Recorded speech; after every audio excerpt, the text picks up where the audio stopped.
Hola, ¿qué tal? Buenas tardes a todos, bienvenidos.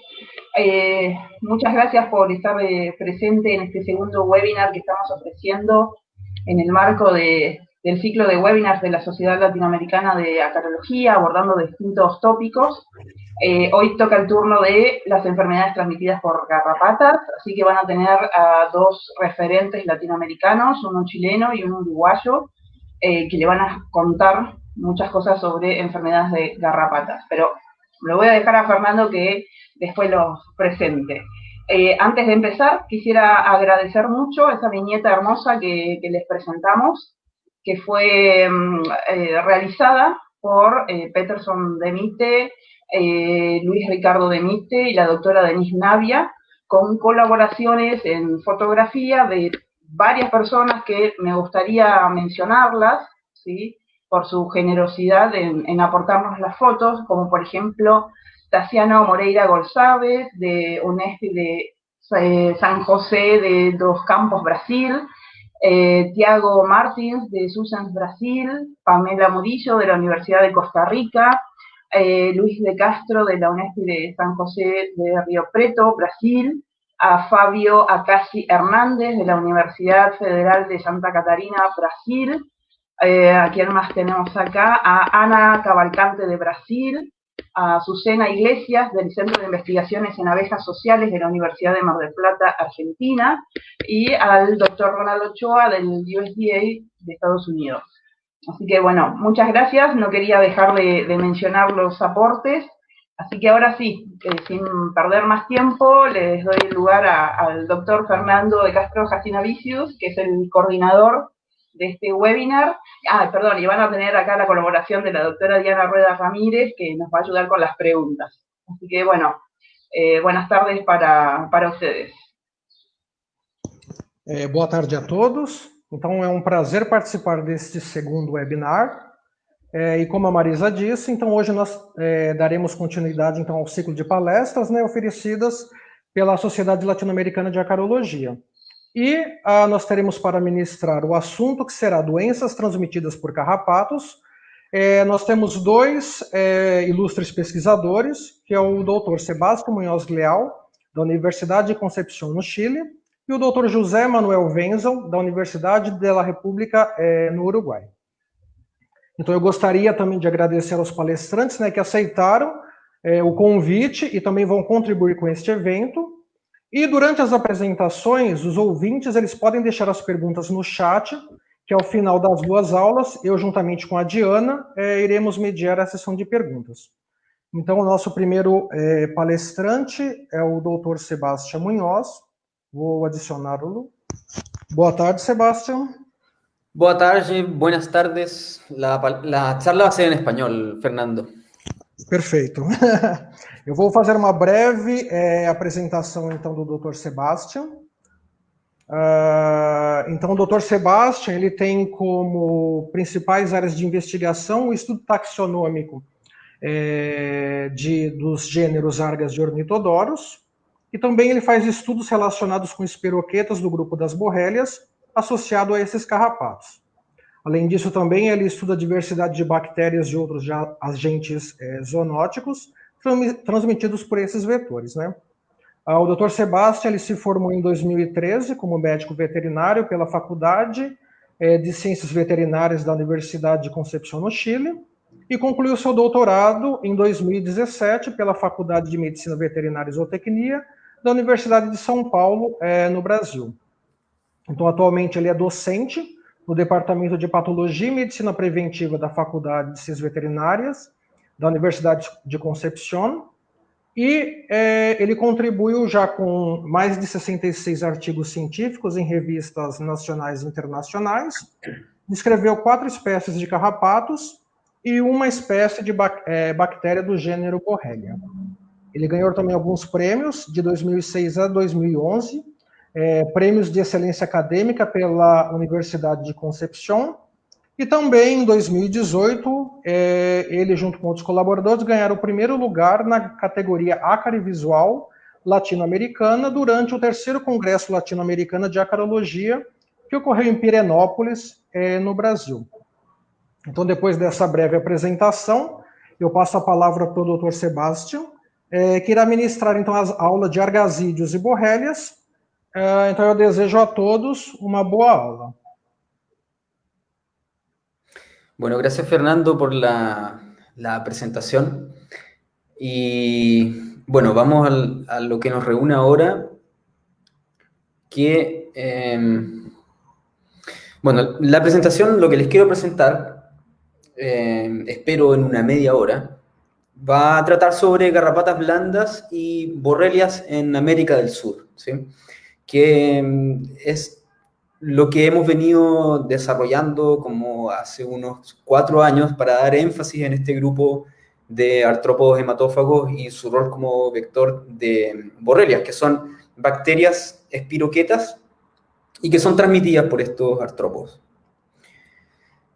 Entonces, los objetivos de esta charla van a ser explicar qué es una garrapata blanda, explicar por qué es importante el estudio de garrapatas blandas y hablar también sobre las espiroquetas del género Borrelia que están asociadas a estas garrapatas blandas y que componen el grupo de espiroquetas que se llaman, que se clasifican dentro del grupo de la fiebre recurrente.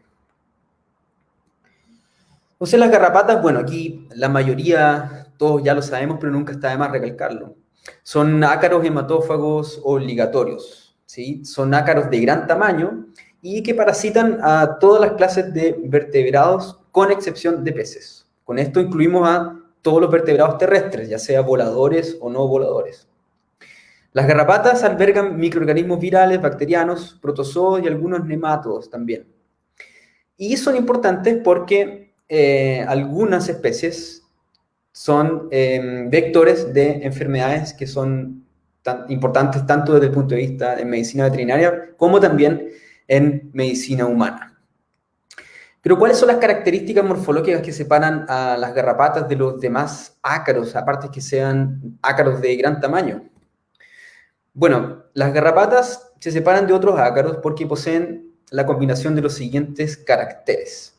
El hipostoma, que es esta parte que estoy mostrando aquí, que compone el aparato bucal de las garrapatas, que posee varias formas, sin embargo aquí muestro dos, por ejemplo, esto es en una larva del género Notoaspis, y aquí es el hipostoma de un adulto del género Amblyoma. Fíjense que el hipostoma posee dientes y es lo que va a anclar a la garrapata al hospedador, ¿sí?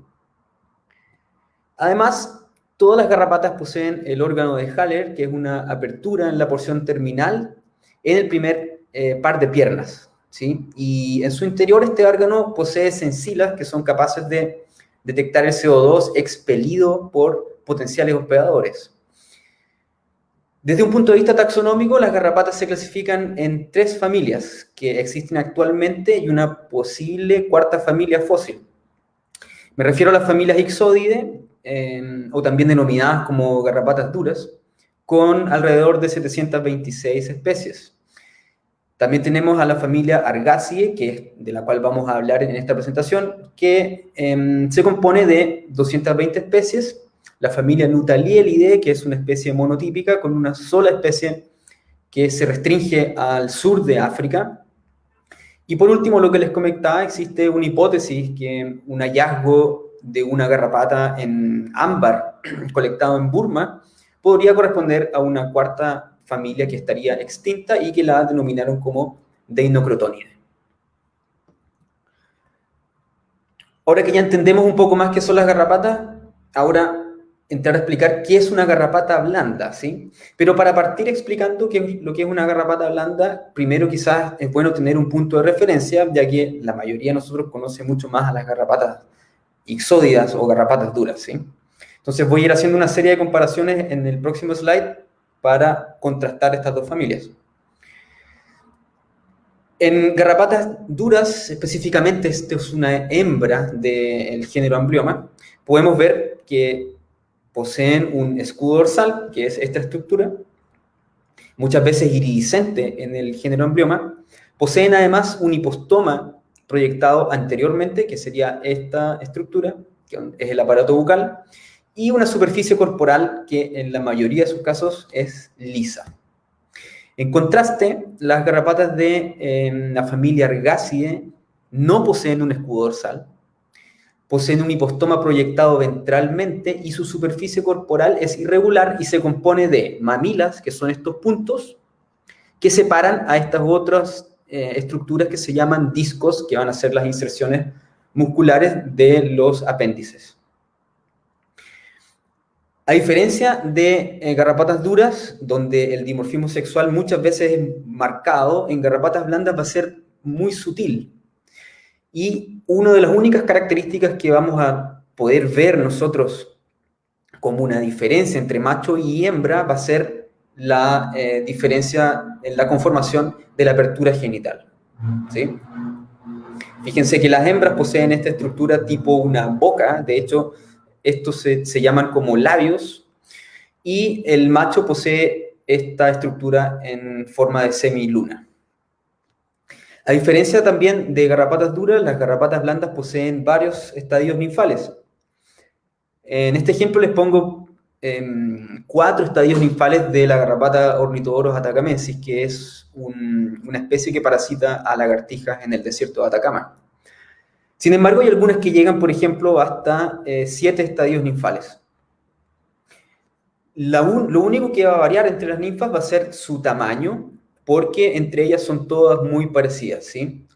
Y un detalle es que el último estadio ninfal, es decir, el estadio ninfal que luego va a mudar a un adulto, ya muchas veces se puede reconocer un esbozo de la apertura genital. Las larvas en garrapatas blandas son de alimentación rápida o lenta, ¿sí? Y esa va a ser una gran diferencia con garrapatas duras, porque se pueden alimentar algunas especies entre minutos y otras especies se alimentan durante horas. La excreción del líquido, del exceso de líquido, al momento en que entra este volumen sanguíneo dentro del cuerpo de la larva, en este caso, es excretado vía saliva, ¿sí? Recordemos que al momento que la garrapata inserta el hipostoma, lo primero que hace es inyectar la saliva, que es lo que va a provocar esta laguna de alimentación por donde va a succionar la sangre, ¿sí? Y en larvas de la familia Ergacidae, estas garrapatas se alimentan y excretan por la saliva el exceso de líquido. Una característica importante es que los adultos y las ninfas se alimentan rápidamente. Fíjense que, por ejemplo, en esta serie de fotografías les muestro una ninfa de Ornithodoros, en que en esta fotografía es el minuto 0, luego 10 minutos, 25 minutos y en 40 minutos completa su alimentación y luego se desprende del hospedador. Una característica importante es que tanto en ninfas como adultos de garrapatas blandas, la excreción del exceso de líquido se produce a través de 2 glándulas especiales que se llaman las glándulas coxales, que están localizadas entre las coxas 1 y 2 a ambos lados, digamos, del individuo.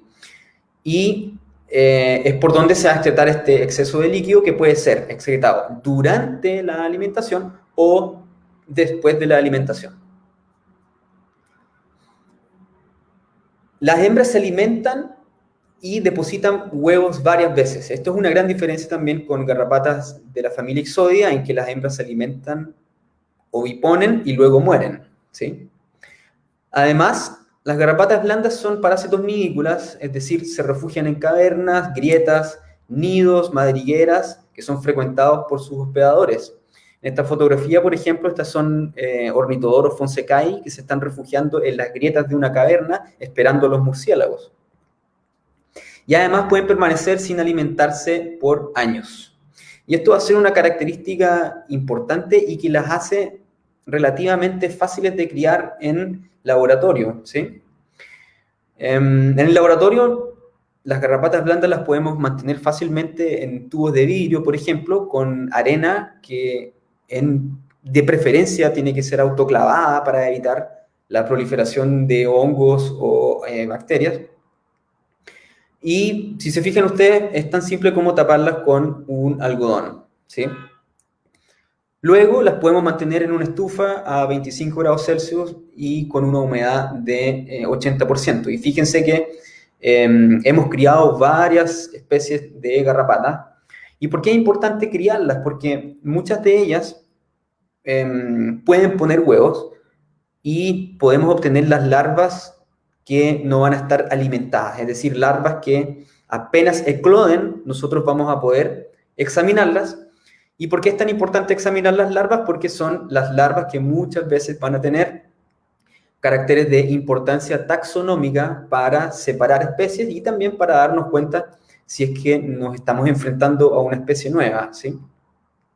Entonces, así como hemos descrito varias especies y este año acaban de salir 2 especies nuevas, una especie descrita para Chile, que es Ornithodorus octodontus, que está asociado al roedor endémico Octodondeus, en el norte de Chile, y Ornithodorus serradoensis, que es una especie también relacionada a roedores, pero que esta vez la encontramos en el estado de Mato Grosso, en Brasil.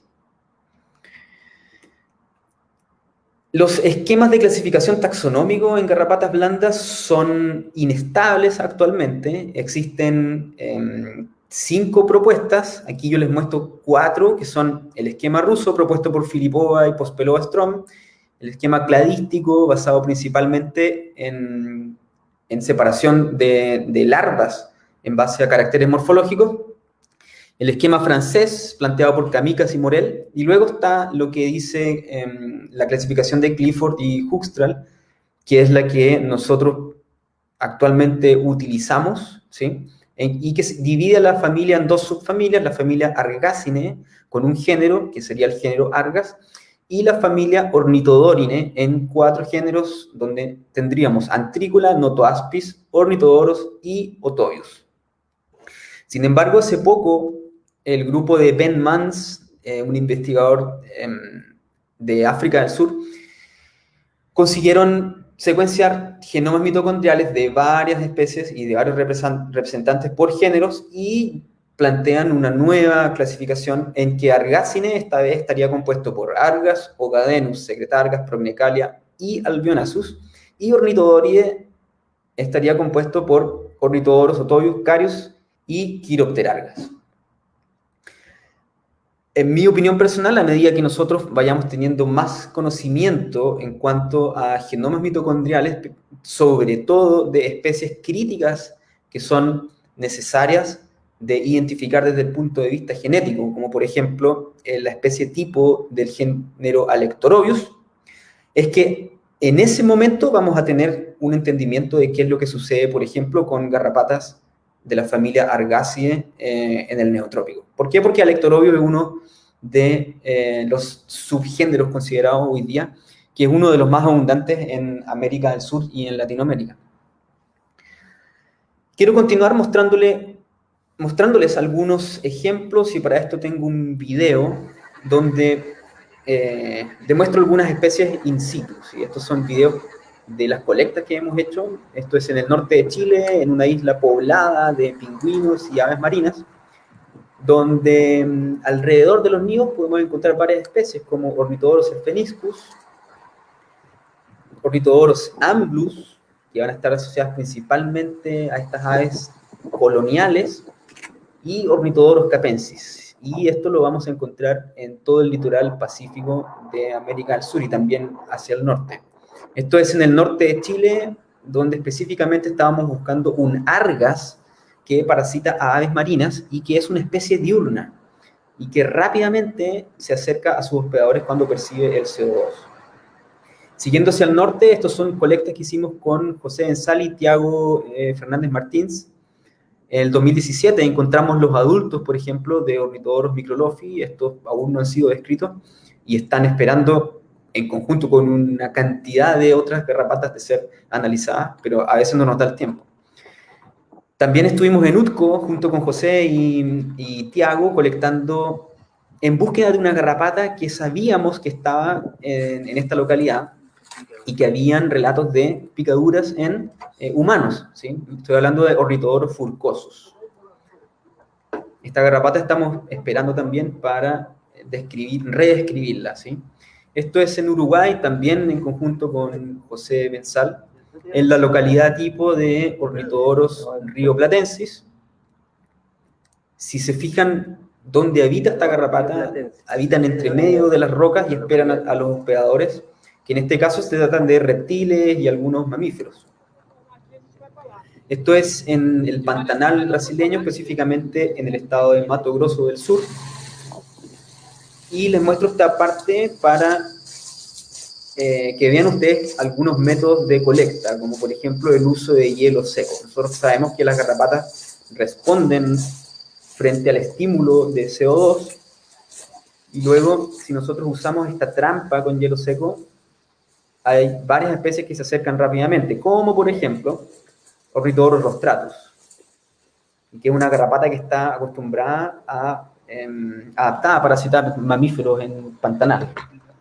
Esto es en el norte, en la Caatinga brasileña, en Pernambuco, donde hace poco también colectamos 2 especies de garrapatas asociadas con este mamífero llamado Querón rupestris, y una especie la determinamos como Ornithodoros rietcorreae, pero tenemos otra especie que aún tenemos que identificar. Ese es Ornithodoros rietcorreae. Esto es en el norte de Brasil, en el estado de Maranhão, donde en una colecta del año 2017, ¿sí? Entramos en varias cavernas en búsqueda de garrapatas blandas que parasitan murciélagos, ¿sí? Muchas de estas cavernas hay que entrar con equipo especial porque hay gases tóxicos y que por lo tanto son nocivos si uno se queda mucho tiempo dentro de la caverna. Y en esta ocasión colectamos algunos ejemplares de Antricula guglielmonei, por ejemplo, que es una garrapata en que los adultos se alimentan solo de guano. En cavernas también vamos a encontrar otro tipo de garrapatas como Ornithodoros hassei, Ornithodoros caverniculus, todas asociadas a murciélagos, ¿sí? Tenemos Ornithodoros fonsecae también que si uno se expone rápidamente pica a humanos. Y por último, mostrar que también las garrapatas blandas están asociadas a anfibios, y con esta especie, con Ornithodoros saraibae, que la colectamos en el 2017, y resultó también ser una nueva especie asociada a anfibios. Ahora, aparte de entender a las garrapatas blandas desde un punto de vista biológico y interesarse por el estudio de ellas desde esta aproximación, ¿por qué también es importante estudiar estos artrópodos? Son importantes porque también son parásitos de humanos, es decir, algunas especies parasitan humanos y van a provocar algunas lesiones de toxicosis en la piel, ya que la saliva posee hartas moléculas, digamos, bastantes moléculas que son tóxicas, ¿sí? Y que van a producir, por ejemplo, una hemorragia rápidamente en la región donde la garrapata se alimenta, ¿sí? Esta es, por ejemplo, una serie de fotografías, esto es minutos luego de la picadura de la garrapata, luego viene una fotografía horas después, días después, y luego esto es después de que cicatriza, ¿sí? Específicamente esta garrapata es Ornithodoros rietcorreae y se encuentra ampliamente distribuida en el norte de Brasil. Esta también es una fotografía, también una picada, una mordida de Ornithodoros rietcorreae, pero como pueden ver ustedes, la reacción es un poco más profusa. Esto es en el norte de Chile, también asociado a picada de un ornitodoro, en este caso Ornithodoros spheniscus, que es una garrapata que parasita a aves marinas. Entonces, cuando nosotros entramos a los lugares donde las aves marinas se posan, por ejemplo, y que van a ser en rocas que tienen la característica especial que están blancas por el guano de estas aves, uno ingresa a estos lugares y muchas veces puede ser picado por estas garrapatas que se ven excitadas por el CO2 que uno expele. Hay garrapatas también que han sido asociadas a viviendas. Son casos que descritos en el norte de Brasil, específicamente en el estado de Ceará. Tenemos otras garrapatas que llegan, por ejemplo, con murciélagos y se alojan en el entretecho de casas. Esto ocurre en Brasil. Y tenemos esta garrapata Ornithodoros mimón, que estaría asociada a estos murciélagos y que eventualmente podría parasitar a humanos. Y de hecho, este es un caso publicado de parasitismo en humanos. Y ahora, ¿por qué es importante también entender esta relación de garrapatas blandas y parásitos, principalmente desde el punto de vista de salud humana? Porque estas garrapatas son vectores de bacterias del género Borrelia, ¿sí? Las bacterias del género Borrelia son espiroquetas, están asociadas a hospedadores obligatoriamente, es decir, nunca las vamos a encontrar en el ambiente, a no ser que sea dentro de un hospedador que puede ser un invertebrado, que en este caso serían las garrapatas blandas, o un vertebrado, que serían los hospedadores de estas garrapatas. Y solo para comentar un poco cómo funciona el ciclo de estas bacterias o la epidemiología. Las espiroquetas del grupo Fiera recurrente viven asociadas a hospedadores, ¿sí? Es decir, infectan en forma crónica a vertebrados o, en este caso, a garrapatas argáceas. Todas las borrelias patogénicas del grupo son transmitidas por garrapatas del género Ornithodoros. Con excepción de Borrelia dutoni y Borrelia recurrentis, los humanos son hospedadores accidentales. ¿Por qué pongo la excepción de dutoni y recurrentis? Porque son las únicas especies que se cree que el humano sería el único hospedador, ¿sí? ¿Por qué? Porque no se han encontrado animales silvestres que sean parasitados por estas especies, ¿sí? Ahora, dutoni es una especie que ocurre en el norte de África y Borrelia recurrentis está asociado al piojo del cuerpo humano. Entonces, ¿qué es lo que sucede? Los humanos son hospedadores accidentales. Cuando un humano, por ejemplo, entra a un ambiente y se expone al nicho donde podrían haber garrapatas blandas infectadas, y si es mordido, este puede contraer la enfermedad que se llama fiebre recurrente, ¿sí? ¿Y por qué se llama fiebre recurrente esta enfermedad? Es porque produce picos febriles en forma repetitiva. Y esto ocurre principalmente porque la bacteria tiene la capacidad de mudar su superficie de antígenos, es decir, la superficie proteica que recubre a la bacteria. En una primera instancia, por ejemplo, cuando una garrapata inyecta una dosis bacteriana en un vertebrado, se produce la colonización en sangre por un serotipo que sería dominante. Sin embargo, también existen otros serotipos. El sistema inmune puede combatir a la mayoría de este serotipo, sin embargo, este otro, que es diferente, va a permanecer y va a provocar un pico febril subsecuente, pocos días después, y así sucesivamente, ¿sí? A pesar de que en la mayoría de los casos es una enfermedad que muchas veces puede ser autolimitante o manifestarse una sola vez y luego nunca manifestarse de nuevo, las borrelias de este grupo poseen tropismo por tejido nervioso, es decir, pueden persistir en líquido cefalorraquídeo. Y de hecho es mucho más sensible diagnosticarlas en muestras de líquido cefalorraquídeo que en otro tipo de muestras, como por ejemplo en sangre. A nivel mundial existen 24 especies y 5 especies a modo de candidatus que se clasifican dentro del grupo de las borrelias de la fiebre recurrente, ¿sí? En América del Sur tenemos 3 especies. Tenemos Borrelia anserina, Borrelia brasiliensis y Borrelia venezuelensis. Borrelia anserina fue aislada en 2007 por Ataliva y colaboradores, liderado por Marcelo Labruna en Brasil, y se aislaron desde garrapatas infectadas que fueron colectadas en el estado de Minas Gerais. Y este es el único aislado de Borrelia anserina que existe para América del Sur hoy día.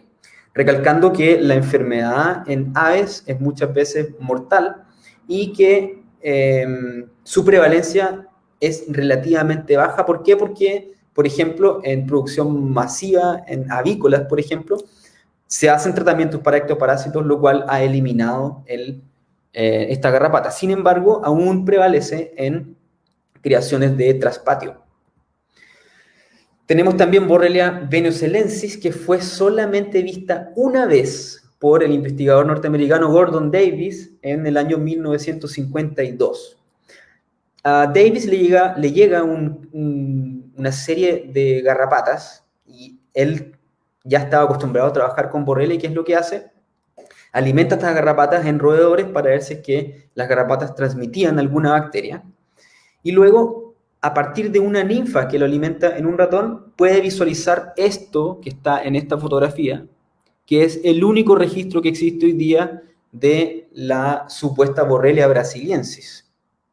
¿Por qué les digo supuesta? Porque han habido análisis posteriores, liderados principalmente por José Reck, en el estado de Río Grande del Sur, donde no se ha evidenciado presencia de, por ejemplo, ADN de Borrelia en grandes muestras de garrapatas de Ornithoborus brasiliensis, que sería el supuesto vector, ¿sí?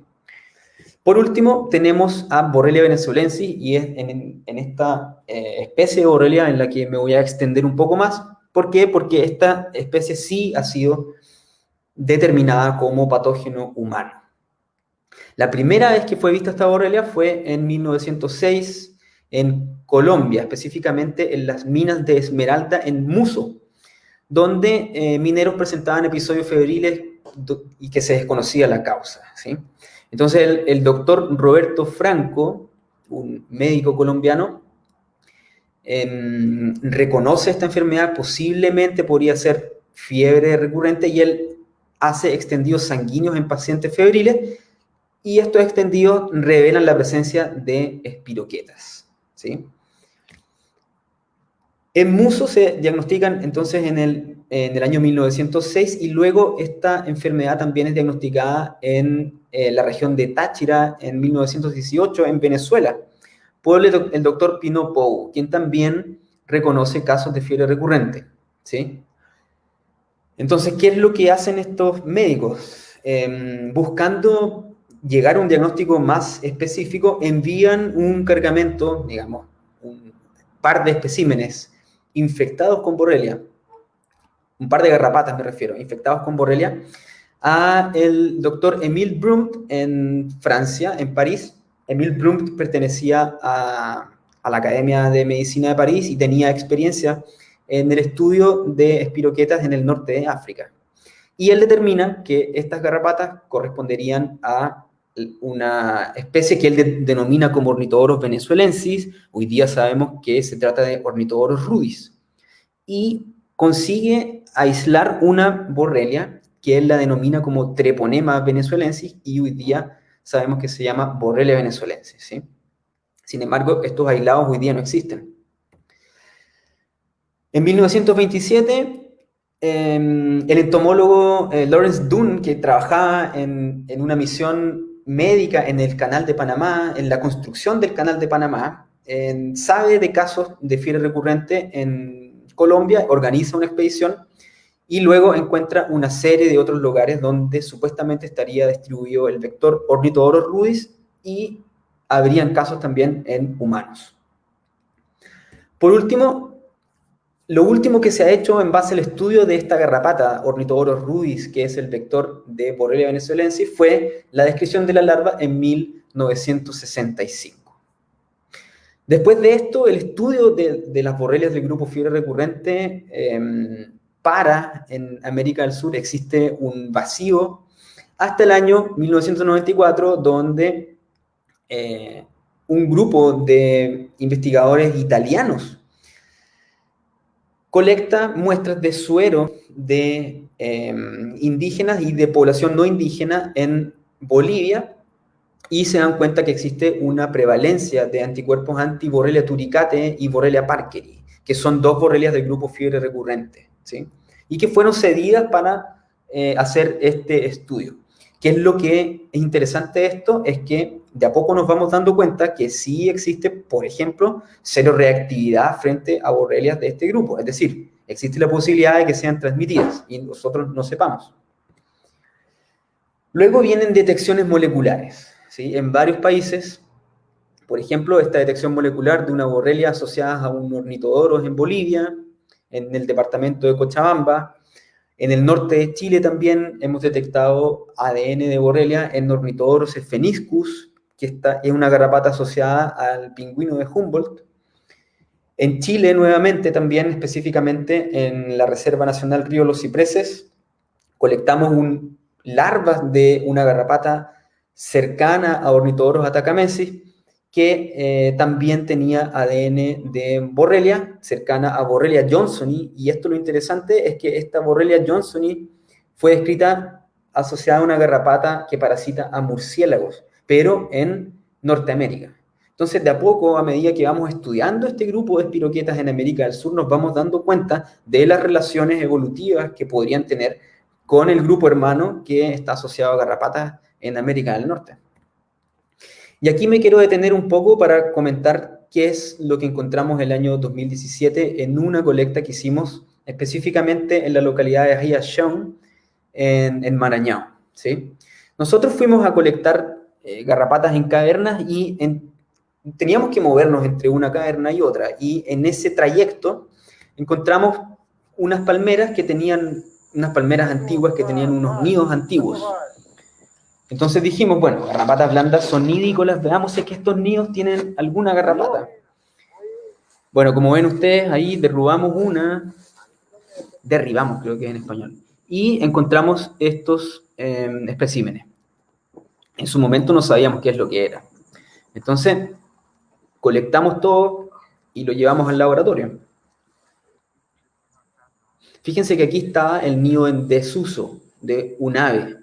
Entonces, es muy probable que estas garrapatas se hayan estado alimentando en su momento de las aves que estaban usando este nido.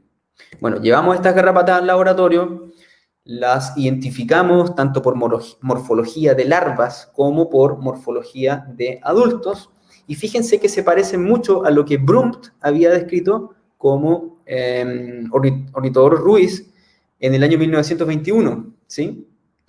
También coincide mucho lo que fue escrito por Coles y colaboradores para la morfología de la larva.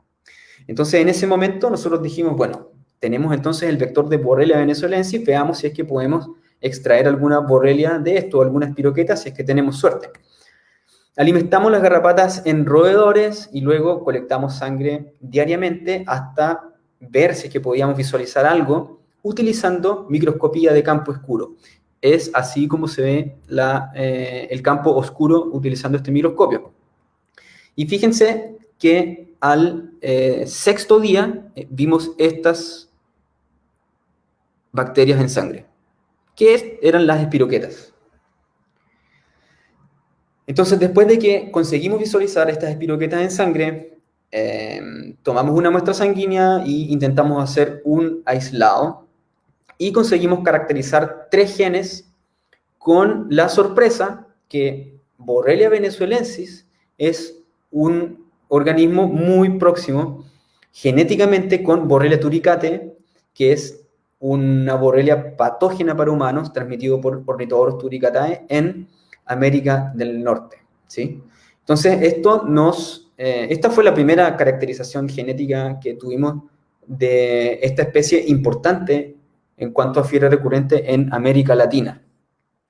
Y también les puedo adelantar que en base a estos hallazgos que hicimos de Borrelia venezuelensis, conseguimos otros proyectos, y hoy día sabemos, por ejemplo, que Ornithodorus mimón, Ornithodorus hassei y un Ornithodorus que estamos describiendo también podrían ser posibles vectores de nuevas especies de Borrelia. Y aquí lo interesante es que, fíjense que todas estas especies son del viejo mundo, es decir, estarían en Europa o en África, y estas especies son de América del Sur y forman un grupo monofilético, ¿sí? Entonces aquí lo interesante es que a medida que vamos agregando nuevos taxa a los análisis filogenéticos, nos vamos dando cuenta que las clasificaciones, por ejemplo, que se tenían antes, basadas en la geografía, por ejemplo, se creía que existe un grupo del Nuevo Mundo que estaría compuesto por estas espiroquetas y un grupo del Viejo Mundo. Sin embargo, ahora estamos viendo que espiroquetas del Nuevo Mundo se podrían, es decir, están emparentadas filogenéticamente con espiroquetas del Viejo Mundo, más que con las otros representantes que tenemos acá en América, ¿sí? Y por último, comentarles los resultados, solamente un comentario a modo para finalizar esta presentación, que estamos obteniendo en conjunto con el laboratorio de Job López del Baylor College of Medicine en Houston, donde hemos conseguido secuenciar el cromosoma de Borrelia venezuelensis y hemos confirmado que es un 99% idéntico con el cromosoma de Borrelia turicate. Sin embargo, las diferencias estarían en los plasmidios, ¿sí? Y estos son un estudio que estamos ahora haciendo en cuanto a una comparación genética de todas las borrelias de los aislados de borrelias que se conocen para América. Por último, entonces, ¿cuáles son las perspectivas? Necesitamos entender la ecoepidemiología de Borrelia venezuelensis en América del Sur, ¿sí? Yo soy de la idea en que aún existen casos de fiebre recurrente en América del Sur y lo que se necesita es llegar, por ejemplo, a poblaciones aisladas, ¿sí? A poblaciones rurales donde pocas veces se pone atención en la presencia de estas garrapatas. Ahora, Borrelia venezuelensis fue encontrada en nido de aves. Entonces, una gran pregunta es, ¿las aves tendrían algún rol como hospedadores competentes o podrían, por ejemplo, distribuir esta garrapata en diferentes biomas de Brasil, por ejemplo, o en Colombia o en Venezuela, donde también fue encontrada? Eso aún no lo sabemos. Y tampoco sabemos si las otras especies del grupo fiebre recurrente podrían ser patógenos o no para animales domésticos o humanos.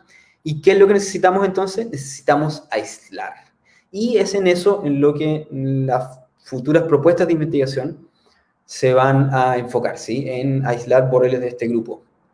Ahora, todo esto es parte de un trabajo en equipo, ¿sí? Y quiero nombrar aquí a las personas que están involucradas en esto: Álvaro Facini Martínez, Alejandro Ramírez Hernández de Colombia, Francisco Borges Costa, Marcelo Labruna de Brasil y quien les habla de Chile, ¿sí? Y hemos formado un grupo virtual, digamos, de investigadores interesados en el estudio de las borreliosis transmitidas por ornitodoros, ¿sí? Por último, quería agradecer a las instituciones que han financiado las investigaciones, FAPESP del Estado de Sao Paulo en Brasil, a la Universidad de Sao Paulo, que es donde realicé mis estudios de doctorado y postdoctorado, y por último al Baylor College of Medicine, que es donde hice parte de mi postdoctorado y es donde ahora estamos preparando nuevos resultados en cuanto a borrelias del grupo fiebre recurrente para América del Sur. Con eso finalizo la presentación. Muito obrigado, Dr. Sebastian, pela excelente apresentação e por poder compartilhar toda essa experiência conosco. Então, agora, nós vamos dar continuidade, então, às apresentações, e eu vou chamar o Dr. José Manuel Wenzel para participar deste webinar. Boa tarde, Dr. José Wenzel. Tudo bem? Buenas tardes, Fernando. ¿Todo bien? Você pode, por favor, colocar a sua apresentação? Perfecto.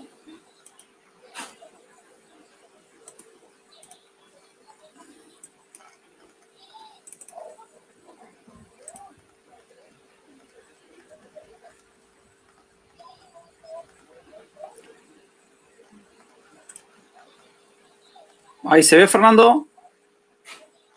Sim.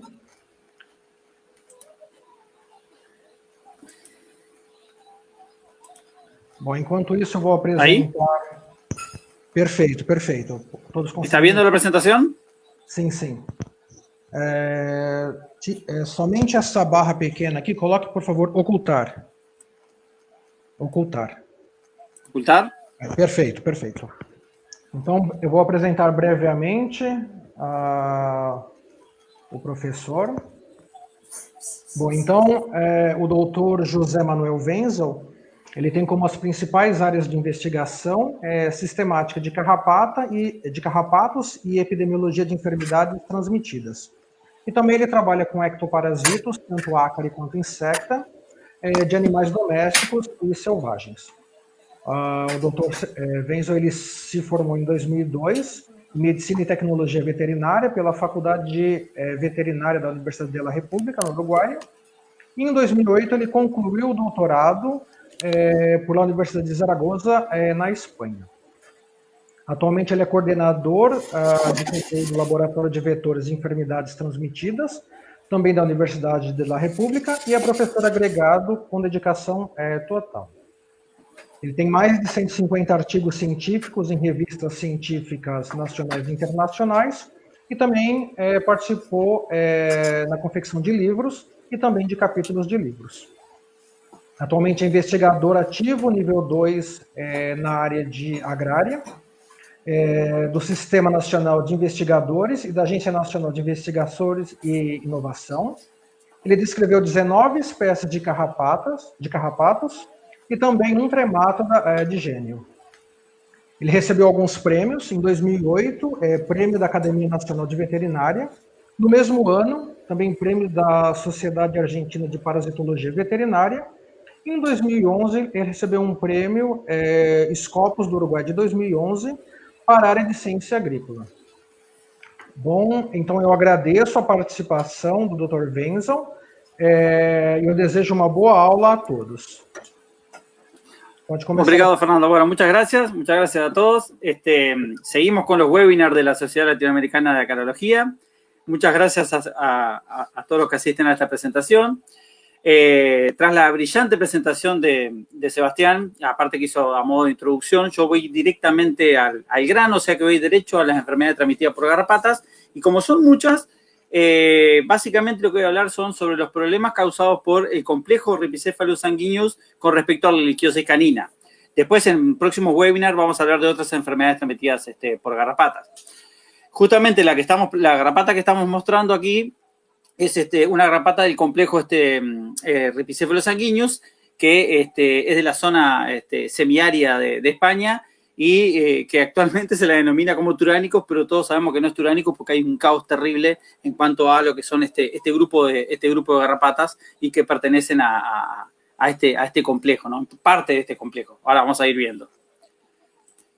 Bien, voy a hablar bastante sobre lo que es el cono sur de América, especialmente porque les quiero explicar lo que es ser un perro en esta zona de América y del mundo, donde no solo, donde tenemos entre 5 y 6 enfermedades transmitidas especialmente por garrapatas, donde vamos a ver que la rangeliosis y la erlichiosis son potencialmente mortales con una gran letalidad, ¿ah? Y dentro de las otras, tanto protozoarios como bacterias transmitidos por garrapatas, también tenemos Babesia bogelli, 2 especies de patozón, Canis y Americanum. Antes Americanum se pensaba que estaba solamente en América del Norte y ahora ya hay reportes para América del Sur, que por ahora lo denominamos simil, laico, como quieran llamarle, ¿ah? Y la anaplasmosis por Anaplasma platis. Vamos a hablar bastante de la erlichiosis canina, como les comenté, que es probablemente la enfermedad transmitida por garrapatas más importante del mundo a los perros, pero que quiero mostrarles algunas fotos de que la rangeliosis es muy importante porque también mata a bastantes perros acá en el cono sur de América. Y además, no transmitido por garrapatas, pero tenemos algunos diagnósticos diferenciales, especialmente con Leishmania infantum, la leishmaniosis visceral canina, y también con Trypanosoma evansi, conocido como zurra, ¿no? O la tripanosomiasis, que también, por ejemplo, aquí en Sudamérica mata mucho a los perros también. O sea que ser perro actualmente en esta región es bastante complejo si no hay medidas de control. Bueno, voy a hablar muy poquito de lo que es el diagnóstico y para que tengan en cuenta la parte de epidemiología. Es fundamental el tema de conocer la epidemiología y no inventar enfermedades porque me compré un kit chino de algún lugar contra tal cosa o serológicamente para tal cosa y diagnosticar una enfermedad que no existe por una reacción cruzada, sino que para diagnosticar una enfermedad nosotros tenemos que tener un conocimiento epidemiológico Acá tenemos el hospedador, por ejemplo, esto a simple vista, obviamente, si yo estoy aquí en Uruguay o en parte de Argentina, Brasil, incluso ahora en Paraguay, es una rangeliosis canina. Acá tenemos el agente, que justo hay una foto que es justamente de un colega, el doctor Ricardo Sánchez, acá en Concordia, que saca fotos espectaculares y hace frotis sanguíneo y hace una lectura correcta, como debe ser. Ahora les voy a explicar que cada vez más se hace PCR y menos lectura de frotis, o cada vez menos gente sabe leer frotis. Yo, por ejemplo, no lo sé hacer. Y también tenemos atrás el medio ambiente, como la tríada epidemiológica. Este es un monte ribereño, donde está lleno de esta garrapata que es Amblyomma aurulatum, que es el transmisor natural de la rangeliosis. Como les comenté, hay graves problemas en el diagnóstico, tenemos problemas en el diagnóstico y cada día menos. Acá, por ejemplo, hay un eritrocito parasitado por un merozoito de Rangelia, una foto del doctor Santiago Varela de Rivera. Esto es una Babesia bogelli. Esta foto la saqué en una estancia, una pasantía en Bahía, en Brasil. Y para que vean que no es tan fácil, estas son fotos de Ricardo Sánchez, que puede pasar de todo. Podemos tener, por ejemplo, un monocito con mórulas y también con un gamonte de patozón. Y también podemos tener, si no hay un buen ojo, a veces podemos malinterpretar. Acá hay mórulas muy claras en un monocito de Ehrlichia, pero también hay artefactos de la tinción, etcétera, que pueden ser mórulas y la verdad que no lo son. Esto es un problema bastante grave en el diagnóstico. Aquí vemos, por ejemplo, amastigote de Leishmania.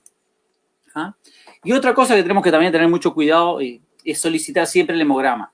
Porque muchas veces nos envían sospechas de rangeliosis, sospechas de erlichiosis, y a veces no hay hemograma. Y el hemograma nos indica muy claramente que podemos estar ante una anemia o trombocitopenia no inmunomediada o directamente causada por hemoparásito, ¿no? Ya cuando viene un tubo así, con esta coloración al laboratorio, ya tenemos una idea de lo que puede llegar a ser si no es inmunomediada. ¿Cuál es el problema de estas enfermedades que les comenté?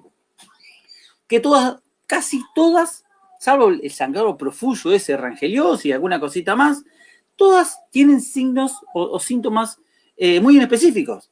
Fiebre, inapetencia, decaimiento, adelgazan. En las que son crónicas hay adelgazamiento y caquexia. Sangrados puede ser desde una petequia, desde petequias o equimosis hasta epístesis y sangrados profusos, como dije, de Rangelia. Mucosas pálidas por la anemia, histéricas por la destrucción de eritrocitos. Puede haber aumento de nódulos linfáticos, entre otros, además de lo que ya comenté como anemia y trombocitopenia, que es bastante clásico que empiecen por este cuadro. Y esto es lo que les comentaba. Podemos pasar desde un sangrado profuso en el pabellón auricular, o a veces encubiertas con pequeñas equimosis, etcétera. Las mucosas pueden estar ictéricas, pálidas, etcétera, y hay veces son bastante más difíciles de diagnosticar. Por eso tenemos que utilizar análisis clínicos y también realizar frotis. Y, por supuesto, ahora todos estamos al tanto de las herramientas moleculares como la PCR, que tiene ventajas y desventajas, ¿no? Una ventaja es cuando, por ejemplo, hay algunas enfermedades que puede ser difícil hallar los eritrocitos parasitados, y muchas veces la PCR es tan sensible que la detecta rápidamente, ¿no? Como, por ejemplo, esta PCR que es específica para rangeliosis canina, para Rangelia vitali, perdón. Bien. Hablando un poco de la erlichiosis canina, o erlichiosis monocítica canina, es, como les comenté, para mí la enfermedad más importante transmitida por garrapatas en el mundo, salvo Uruguay, porque todavía no tenemos instaurada la erlichiosis canina por Ehrlichia canis. En el resto del mundo, en los países que la tienen, es la más importante lejos. Les voy a mostrar un monocito con dos mórulas compactas. Esta es la mejor foto de Ehrlichia que he visto en mi vida, que es una foto donde hay un monocito con dos mórulas compactas que hacen que parezca, esta imagen parezca como un fantasmita. Y acá está la boca, acá están los ojos, como vendría a ser un fantasmita, y ahí acá hay polimorfos, así que la foto es espectacular de Ricardo Sánchez, que por suerte la voy a usar toda la vida.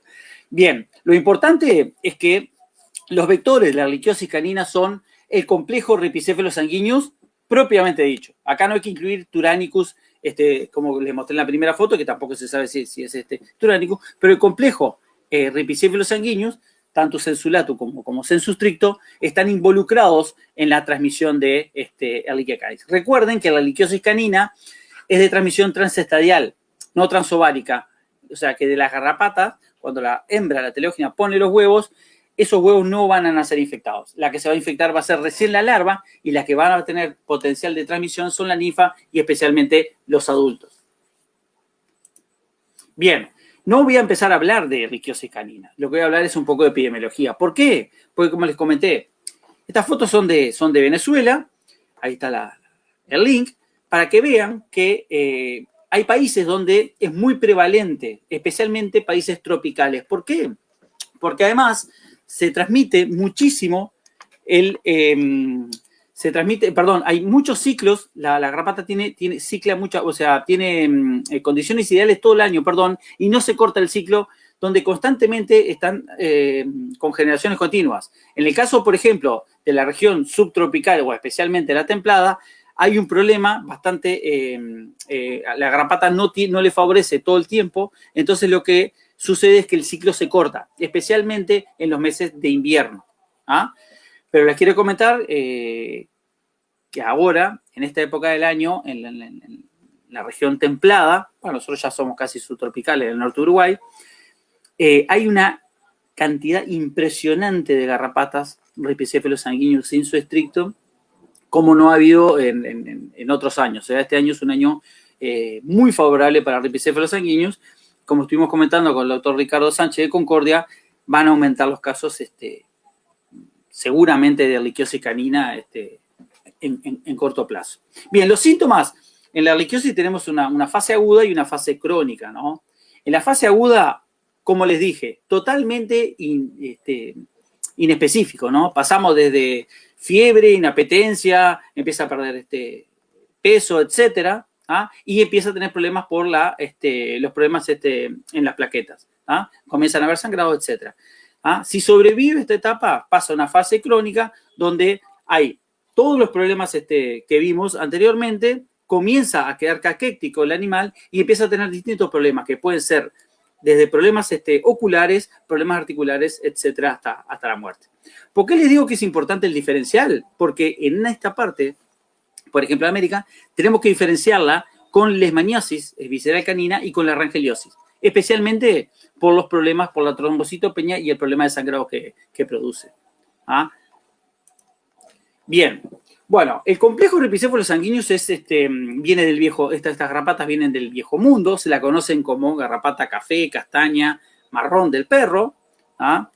Y es una garrapata que se ha adaptado tanto que es una de las pocas garrapatas que trepa paredes y pone huevos por ejemplo, entre los ladrillos, entre las piedras, etcétera, trepando. O sea, no es una garrapata que se esconda, que se meta en un hueco y ponga huevos, sino que al revéseta puede llegar a trepar la teleógena y poner huevos en la pared. Y es la típica garrapata que la gente menciona. Hay garrapatas por las paredes y justamente es esta, ¿no? Es este complejo. Esta foto la saqué, esta garrapata que está acá a la derecha, la saqué hace un par de días en casa. Como les comenté, en mi casa tenemos dos perros de estos. ¿Cómo es Yorkshire, perdón, me había olvidado el nombre de los perros, pero están con collar, por supuesto, porque tenemos una zona endémica de leishmaniosis, y entonces las garrapatas se le suben y mueren. El problema es que el que no tiene collar soy yo. Entonces estamos tomando mates, vienen desde la calle, trepan el muro y especialmente me pican a mí. ¿Ah? Por suerte, acá no tenemos fiebre botonosa, donde este es uno de los complejos que la transmite. Bien, vamos a hablar un poquitito entonces de lo que es la ehrlichiosis canina. Este es un trabajo serológico que se hizo en base a serología, donde ven todos los estados de Brasil. Los que están en blanco es que no se hizo el estudio, pero en los otros, vean que desde norte a sur, el color va disminuyendo. Pasamos desde un naranja fuerte o naranja hasta Río Grande do Sul y Santa Catarina, donde básicamente es un color muy claro también. Esto es el porcentaje de perros positivos por serología. ¿Ah? También habría alguna reacción cruzada, etcétera, en estos casos, por ejemplo. Lo importante es que vean es que es típicamente tropical. A medida que va bajando, hay menor cantidad. ¿Y cuál es la explicación para esto?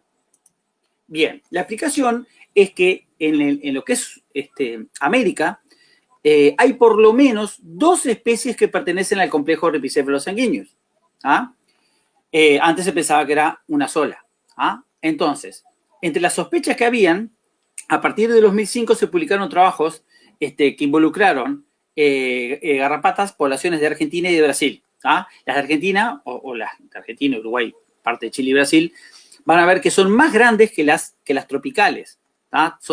Tienen diferentes morfologías, pero especialmente en el tamaño. ¿Ah? Y esto se publicó en el 2005, y en el mismo año también se hizo una entrecruza entre ejemplares de Argentina y ejemplares de la parte central de Brasil, o centro-sur de Brasil, lo vamos a llamarle para no hablar de Río Grande do Sur o Paraná, y dieron progenies infértiles. Y además había un 8% de diferencia en el gen, en ese fragmento del gen mitocondrial 12S. ¿Ah? Todo llevó a indicar que había dos especies distintas. El problema es que nadie sabía a esa altura cuál era cuál o quién era quién, porque todo era ripicéfalos sanguíneos. ¿Ah? En el 2012 se publicó un trabajo con bastantes secuencias de ejemplares que eran de Argentina y de Uruguay. Y ahí se estableció que desde el norte de Argentina, ¿ah? Y que también después vimos que abarcaba el norte de Chile, norte de Argentina, y excluía al sur de Brasil, como les dije, especialmente a Río Grande do Sur, hacia arriba teníamos un linaje que se denominó tropical o caliente. ¿Ah? Por eso está en rojo. Para abajo, ¿ah? Lo que viene a ser el resto de Argentina, el resto de Chile, Río Grande do Sur especialmente, de Brasil y todo Uruguay, lo que viene a ser el linaje templado. Y hasta ahí quedamos en linaje templado y linaje tropical, pero tampoco sabíamos a quién correspondían, hasta que empezaron a hacer varios tipos de estudios. ¿Ah? Y acá, en el 2018, se hizo un consenso entre varios investigadores, usando muchas secuencias, muchos ejemplares, y como el tipo de ripicéfalos sanguíneos de Latreille, ¿no? En 1806 se había perdido, cuando se describió, estaba perdido, se designó un nuevo neotipo. ¿Pero de qué son? Ya habíamos hablado que son del viejo mundo. Entonces no podemos designar un neotipo de Uruguay, por ejemplo. Entonces se buscó cuál era la localidad tipo, pero en esa época se describió como Galia la localidad tipo. Y Galia es una región bastante amplia de Europa, pero como siempre fue una garrapata que se asoció a la zona mediterránea, ¿ah? Se tomó la localidad tipo, esa región de Francia del Mediterráneo como la localidad, y el ejemplar tipo proviene de ahí, que se depositó nuevamente el neotipo, perdón. ¿Ah? Pero lo que quiero que vean es que entonces ripicéfalos sanguíneos sensu estricto se tornó la templada, la azul. ¿Ah? Y acá vean las secuencias de Francia, y coincide con secuencias de Italia, España, y vean que hay de la zona templada de Chile, templada de Estados Unidos, templada de Argentina, la de Uruguay, que es la única, porque no hay caliente, y acá hay otra de España. ¿Ah? Esto quedó muy claro. Es claro que lo que es azul vino de Europa, ¿ah? Con la colonización. Pero sucedió otra cosa. Las tropicales, ese es el problema de cuál es la especie. Por eso las denominamos sensulato, porque por ahora no se le ha podido asignar a cuál es la especie exactamente que llegó a América. Porque si ven, acá están las templadas de México, templadas de Estados Unidos, tropicales de México, tropicales de Estados Unidos, tropicales de Colombia, ¿ah? De Brasil, y acá viene una de Zambia, kamikaze de Kenia, por lo tanto puede llegar a ser kamikaze, pero hay que ver las sinonimias y qué es lo que se ha descrito, porque no sé si llegan a ver que acá abajo también, con un alto soporte, también está Ripicéfalos guiloni. ¿Ah? Estas son, guiloni y kamikaze también son africanas. Entonces el problema que tenemos acá es que no se sabe exactamente cuál es la especie que corresponde exactamente, o cuál es la que tiene prioridad para denominarla, que en vez de sensu estricto, esta pasa a ser ripicéfalo, no sé, por ejemplo, kamikaze, o Guiloni, u otra que haya esté escrita. ¿Cuál es el problema?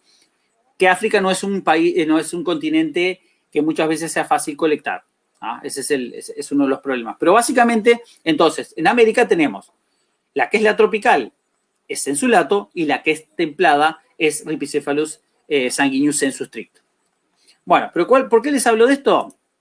Porque en el 2015 se publicó, pero fue un trabajo muy amplio, se publicó sobre la competencia vectorial de los dos linajes. Todavía no se había hecho el trabajo de sensu stricto y sensulato, se las tomaba como templadas y tropical. Entonces al laboratorio del doctor Marcelo Labruna se enviaron diferentes colonias, una de Rafaela de Argentina, una de Uruguay, otra de Río Grande do Sul, y se tenía una colonia de San Pablo, ¿no? De las tropicales. Lo que se hizo fue evaluar la competencia vectorial. Entonces, ¿qué se hizo? Se crearon estas colonias, estas cuatro colonias, y lo que se hizo fue infectar un perro y a los 15 días colocarle larvas de las 4 colonias. Estas larvas fueron recogidas, se hicieron mudar a ninfas, se hicieron los testeos de PCR de las garrapatas, y luego, cuando eran ninfas, lo que se hizo fue infectar perros, perros de laboratorio, obviamente, que eran negativos. Se infectaron perros con estas ninfas, un perro por cada colonia, y luego que estas garrapatas se ingurgitaron y se recogieron, se hicieron todos los estudios de temperatura, hemograma, etcétera, PCR de los perros. Luego, con las ninfas que habían mudado, se hizo lo mismo. Se infectaron nuevamente perros y se colocaron las ninfas para que se alimentaran, ¿no?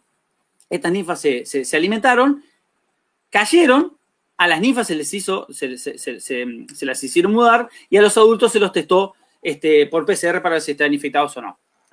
Estos adultos de cada una de las colonias fueron colocados en perros nuevamente no infectados, ¿no? Previamente, en perros vírgenes.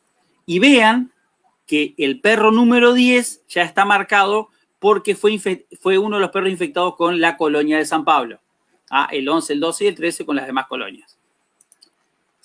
Básicamente fue una nueva inoculación con ninfas. Se hizo exactamente el mismo proceso, y en este caso tenemos el perro número 17 que fue infectado con adultos de la colonia de San Pablo. Recuerden, perro 10 y perro 17. ¿Cuáles fueron los resultados? Bueno, quiero que miren acá. Acá está el número del perro. El perro 10 y el perro 17 fueron los únicos que convirtieron, o sea, que se infectaron, que desarrollaron la enfermedad, que dieron positivos por PCR, que se lo convirtieron para liquear, y además tuvieron trombocitopenia, anemia, el hematocrito bajo, etcétera, ¿no? Sufrieron la enfermedad. Por lo tanto, se postulaba que el Rhipicephalus del linaje tropical, ahora el sensulato, tenía capacidad vectorial, y que el sensu stricto, el templado, no tenía capacidad vectorial, o era muy baja la capacidad vectorial. Hasta ahí veníamos todo muy bien y nos solucionaba bastante los problemas, y yo daba charlas por todos lados, incluso lo daba en clase, porque Uruguay no tenía, no era una zona endémica de Ehrlichia canis hasta el día de hoy. Pero en el 2013, antes que se publicara el trabajo del laboratorio de Labruna, de Moraes Filho, EIRAS publica para Buenos Aires que se detectaron 6 perros con Ehrlichia canis en sangre a través de PCR. Entonces, los que trabajamos en esto dijimos, no hay problema, es bastante posible, porque a Buenos Aires hay un paso muy grande de perros y de garrapatas desde la zona endémica de Argentina. Incluso puede ser de Bolivia y de Paraguay, el paso de perros. Entonces, era entendible que en algún momento algunos perros podían estar infectados en algún momento, o incluso alguna población del linaje tropical podría sobrevivir hasta el invierno y moriría. Esa fue la primera hipótesis que se podrían haber planteado. Y ahí no tendríamos mayores problemas. Pero, como decía Mercedes Sosa, cambia, todo cambia. En el 2017, un trabajo de Cicutini y colaboradores ya encuentran Ehrlichia canis en las garrapatas del linaje templado. Y ahí se complicó. ¿Ah? Si bien no quiere decir que tenían gran capacidad vectorial, ya se encontraron y había perros enfermos. ¿Ah? Entonces la opción eran dos. ¿Ah? O el linaje tropical se vino y logró que haya circulación, una gran circulación de Ehrlichia canis, en perros de la ciudad de Buenos Aires, y que el linaje tropical tenga capacidad baja, pero tenga capacidad vectorial. ¿Ah?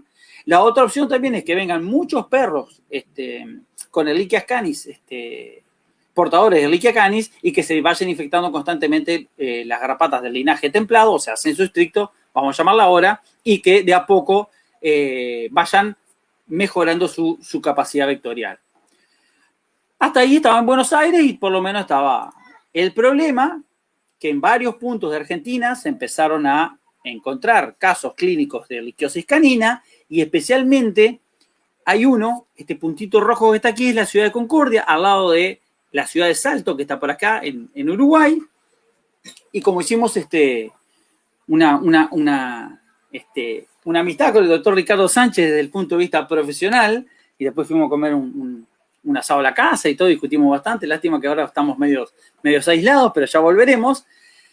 Ricardo me dice, no, yo ya desde hace un par de años que estoy encontrando mórulas de Ehrlichia canis en perros de la ciudad de Concordia. No, Ricardo, debe ser otra cosa. Le digo, es casi seguro que son, no sé, es otra cosa y no sé, fíjate. Pero claro, cuando empezó a mandar la foto de esos monocitos con esas mórulas, ya la cosa empezó a cambiar. ¿No? Ya no era tan así que podía ser otra cosa o que era algún perro salteado. No, era un montón de perros y un montón de fotos de diferentes perros con ehrlichiosis canina clínica aparte. Bueno, vamos a hacer PCR, porque ahora como todos tenemos PCR y tenemos el diario el lunes con la PCR, bueno, muy lindo. Entonces hicimos, primero, él tenía muchas muestras guardadas que eran infecciones mixtas. Por ejemplo, una babesia o una rangelia con Ehrlichia.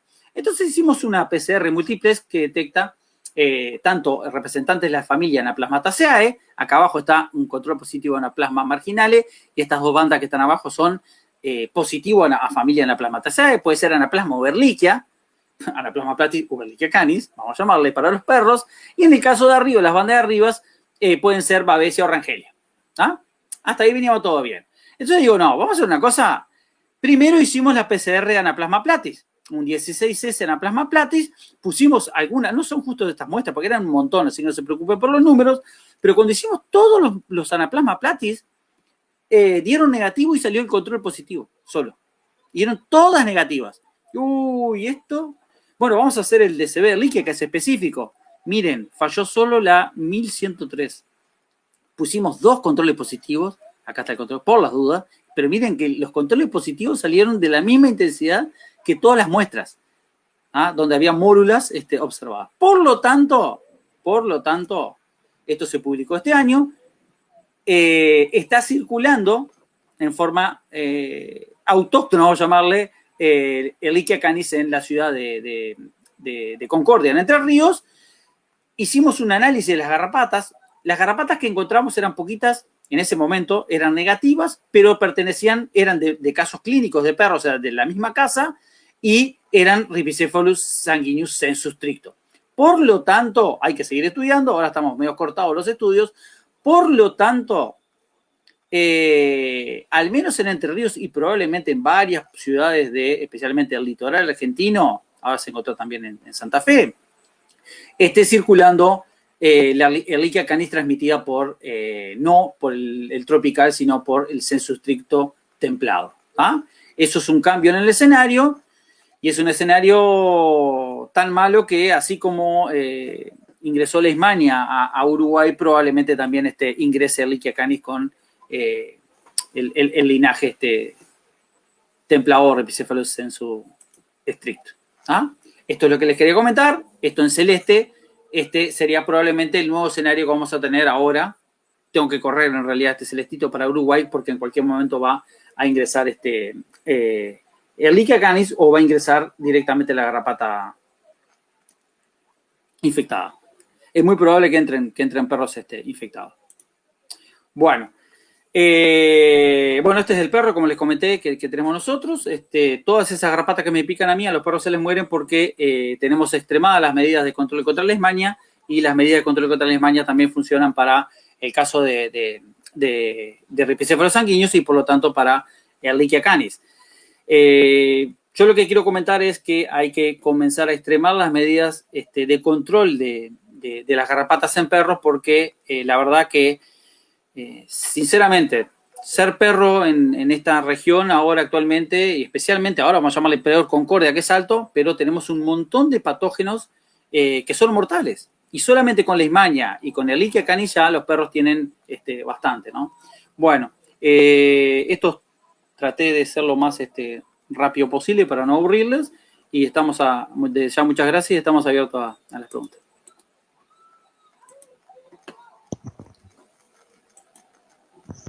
Excelente apresentação, Dr. Wenzel. Muito obrigado, então, pela excelente aula e também por ter compartilhado todo esse conhecimento, essa bagagem com todos nós. Então, agora eu vou chamar o Sebastião para as perguntas e também a doutora Diana Rueda, que auxiliará nas perguntas que estão... todas as perguntas foram feitas em espanhol. Então, eu vou pedir a gentileza da Diana para colaborar com as questões e eu vou apresentando aqui na tela. ¿Se cortó mucho la presentación? Não, ficou excelente. Muito boa a apresentação. Se vio bien. Yo tengo problemas de conexión. Perfecto. Gracias. Yo sí tengo problemas de conexión. Vamos para a primeira pergunta. Deixa eu ver aqui. La primera pregunta. Diana, para colaborar com as questões. Eu vou...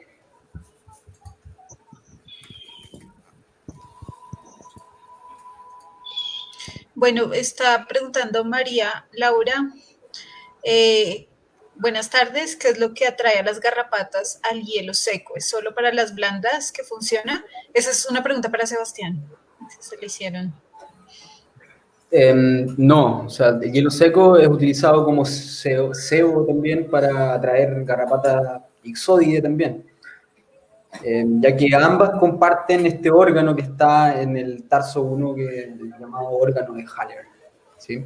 Ahora, hay algunas garrapatas blandas que no van a responder mucho al hielo seco y que son principalmente las que están asociadas a hospedadores que no son de gran tamaño.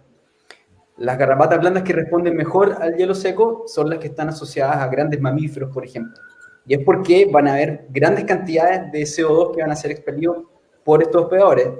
Sin embargo, otras garrapatas, por ejemplo, que viven en madrigueras, por ejemplo, de roedores, van a ser estimuladas por otro tipo de estímulos, ¿sí?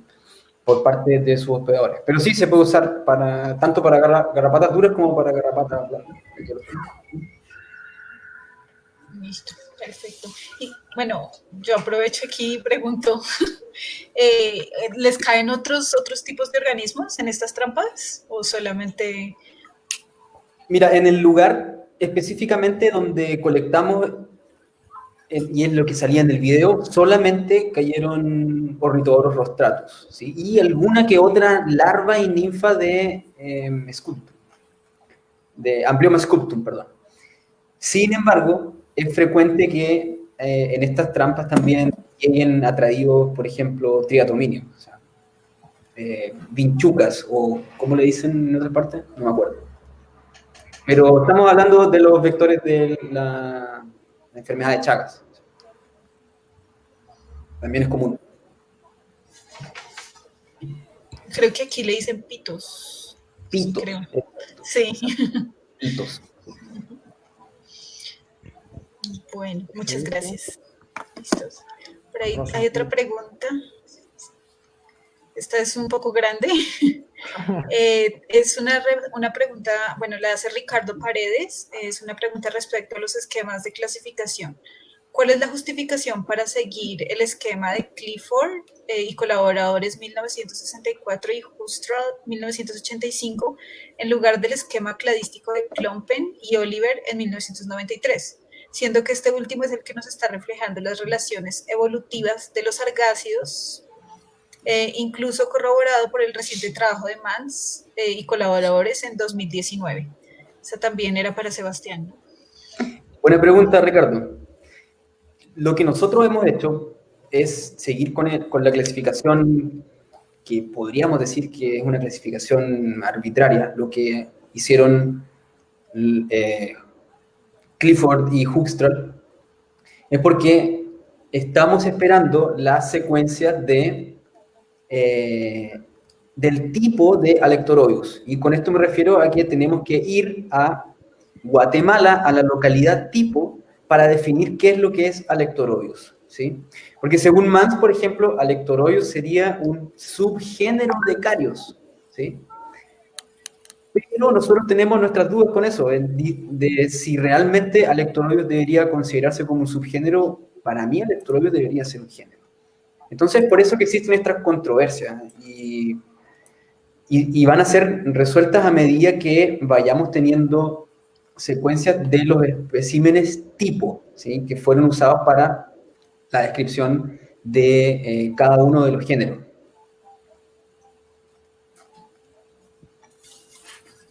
Listo. Muchas gracias.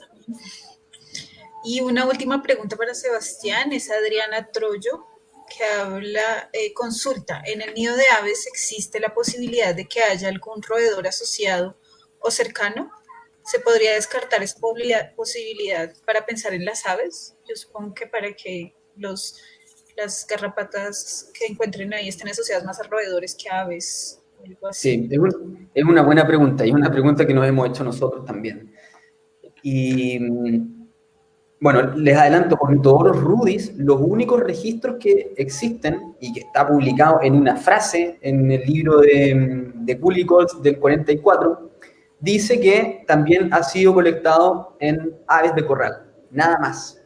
Los únicos registros que hay también son el parasitismo en humanos. Entonces, no se sabe cuáles son los hospedadores naturales de Ornithodoros rudis. Y lo que estamos encontrando ahora es una primera aproximación. Dimos, por suerte, por esas cosas de la vida, dimos con esta palmera que tenía este nido, y justo el nido tenía las garrapatas. Y nosotros en ningún momento nos imaginamos que nos íbamos a encontrar con Ornithodoros rudis. ¿Y qué es lo que hicimos? Alimentamos en ratones y además alimentamos en aves estas garrapatas en laboratorio. Y en ambos hospedadores las garrapatas van rápidamente. Sin embargo, fue en los ratones donde recuperamos la borrelia. Entonces, aún nos quedan muchas preguntas por resolver.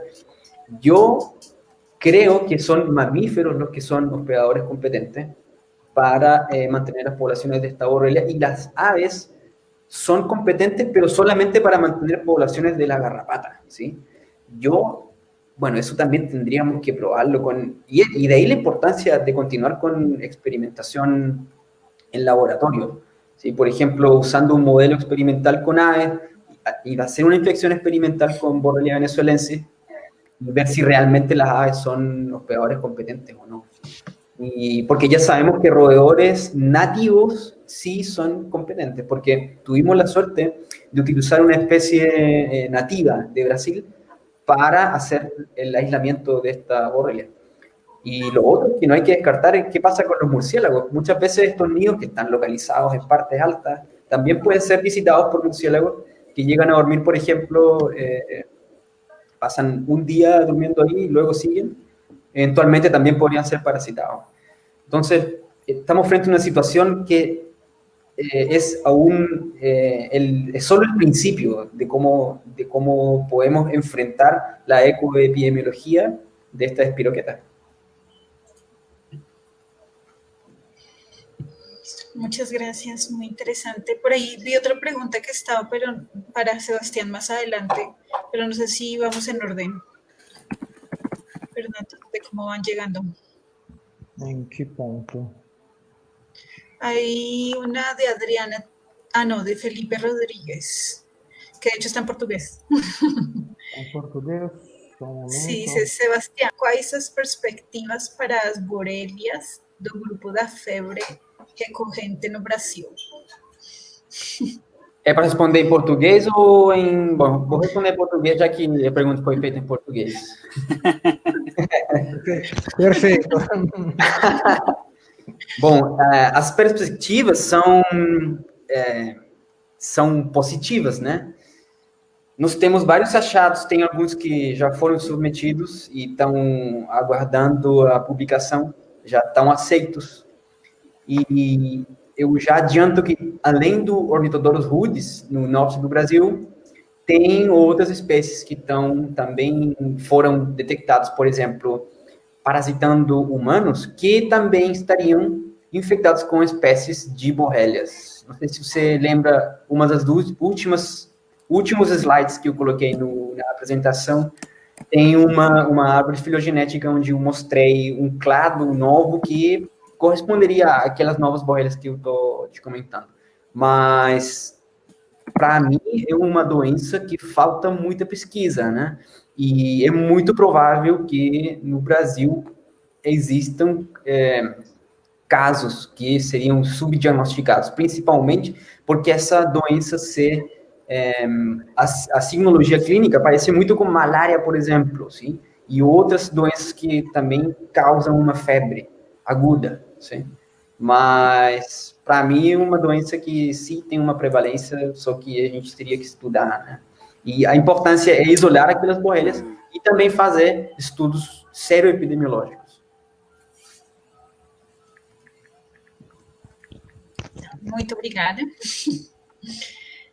Encontré otra más para abajo también, si la encontraste, de Sandra Enríquez. Sí. Doctor Muñoz, ¿tenemos Borrelia burgdorferi en América del Sur? Borrelia burgdorferi sensu estricto, no. Pero ustedes tienen que recordar que Borrelia burgdorferi es un grupo de bacterias que se le denomina Borrelia burgdorferi sensu lato, ¿sí? Es un grupo, son varios genotipos, ¿sí?, de bacterias. Y si consideramos a Borrelia burgdorferi sensu lato, ahí sí tenemos. Sí existen borrelias del grupo Lyme que están asociadas a garrapatas en América del Sur. José ha hecho algunos de estos hallazgos en garrapatas del grupo Ricinus en Uruguay. Tenemos también, por ejemplo, hace poco encontramos una en Ixodes paranaensis, que es una garrapata de golondrinas en Brasil.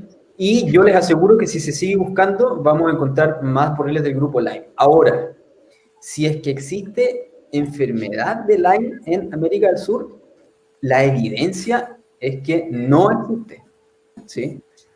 No se ha aislado nunca una borrelia del grupo Lyme de algún paciente, ¿sí?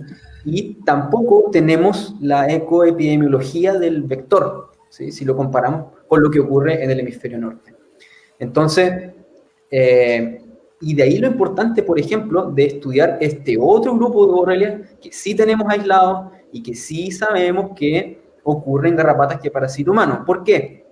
Porque los estudios que, entre comillas, demuestran la presencia de Borrelia burgdorferi sensu estricto en América del Sur se han basado principalmente en detección de pequeños fragmentos de ADN y también en detecciones de anticuerpos, que muchas veces pueden cruzar con anticuerpos que se han generado para borrelias del grupo Fiore recurrente. Entonces, ahora, la pregunta queda abierta, pero hasta el momento la evidencia es que no tenemos Borrelia burgdorferi sensu estricto. Listo. Muchas gracias. Creo que ahí han surgido al final otras preguntas también sobre tem uma parecida, temos esta. Esse eu já respondi, parece. Sim, essa já. E temos uma também do Chile. Ah, sí.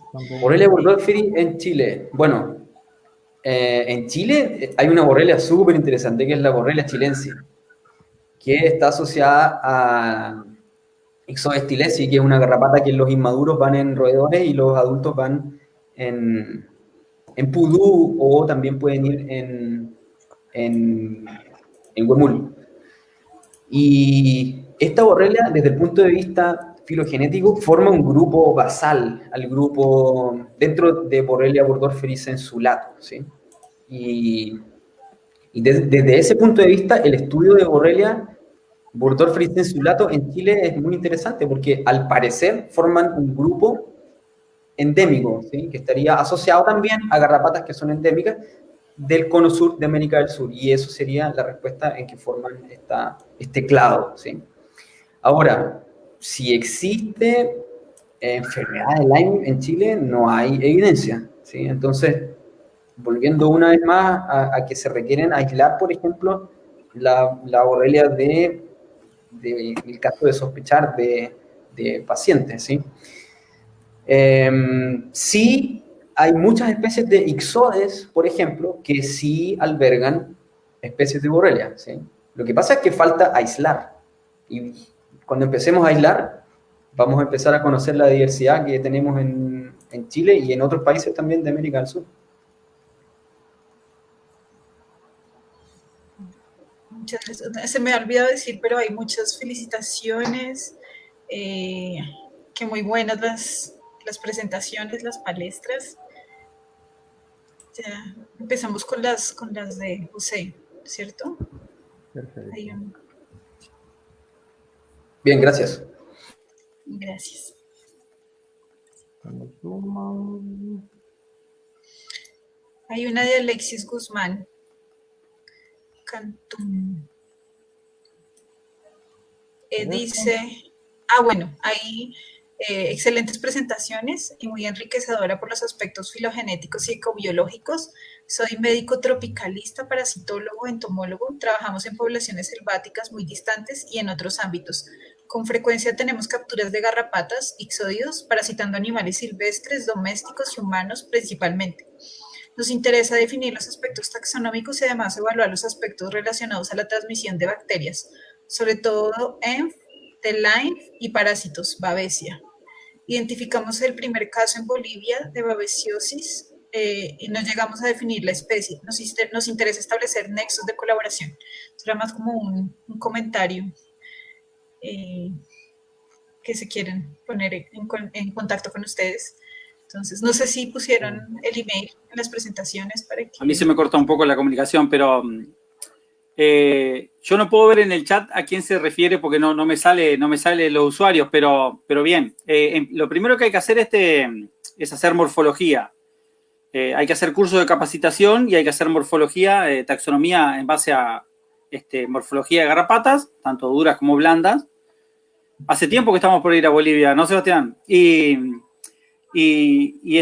luego sí hay que comenzar la parte de identificación, especialmente molecular, no solo con las garrapatas, sino que los patógenos sí, la parte molecular es fundamental porque se logra caracterizar de forma correcta tanto patógenos bacterianos como parásitos, etcétera, ¿no? En garrapatas. Pero eso es el inicio, ¿no? El inicio es morfología dura, lupa y microscopio, y luego ya pasamos a microscopía electrónica, PCR, etcétera. Aislamiento. Ese es el camino a seguir. Pero nosotros vamos felices a Bolivia, así que si podemos lograr algo, sacar algo limpio de esto, yo no tengo ningún problema. Hace tiempo que estamos por ir a Bolivia, que estamos planificando. Ahora nos cortaron las salas, pero estamos por ir a Bolivia, sí. El COVID nos ha destruido, pero hay planes. Sí, Eddie Martínez fue el que les escribió. Ah, bien. Entonces, yo no puedo ver los usuarios, no sé por qué. Sí, es que aquí en el chat que aparece acá no, pero en Facebook aparece. Cualquier cosa Eddie están los Martínez. contactos nuestros que están pasando ahí en el banner, Fernando. Perfeito. Sí, ahí están los emails en el banner en la parte de abajo para que los copien en caso de que quieran comunicarse con ellos. Bueno, la siguiente pregunta también para José es, doctor Benzal, entonces las garrapatas que se contagian transestacional, ¿de dónde sacan ese patógeno si no nacen con ella? ¿Del mismo hospedero o de cuál?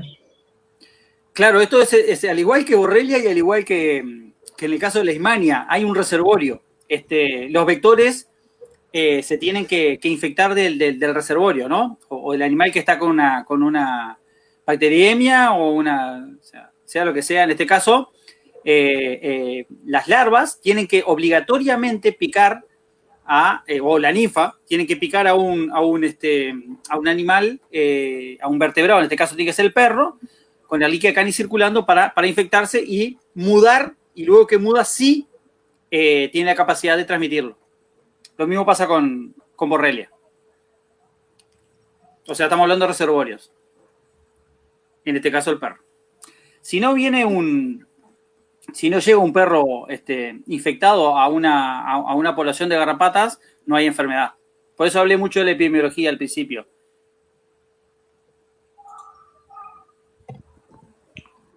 Bueno, muchas gracias. Siguiente, Sandra Enríquez.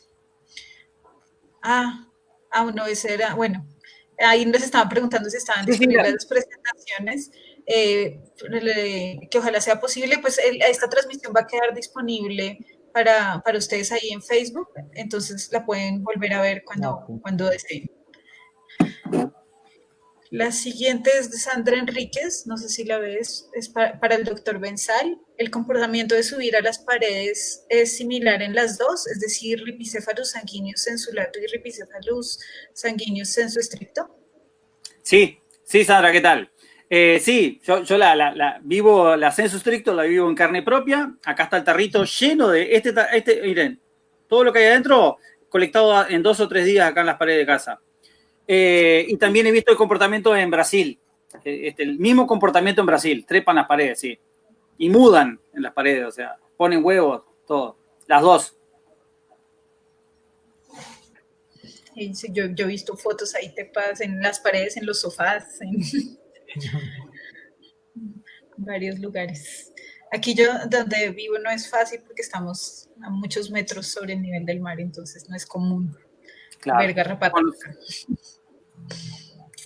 Bueno, otra de Ana María Folcia. No sé si la tienes ahí. Borrelia es enfermedad de Lyme. Esa me salté. Perdón, al doctor Benzal, esa es de Adriana Troyo. Adriana.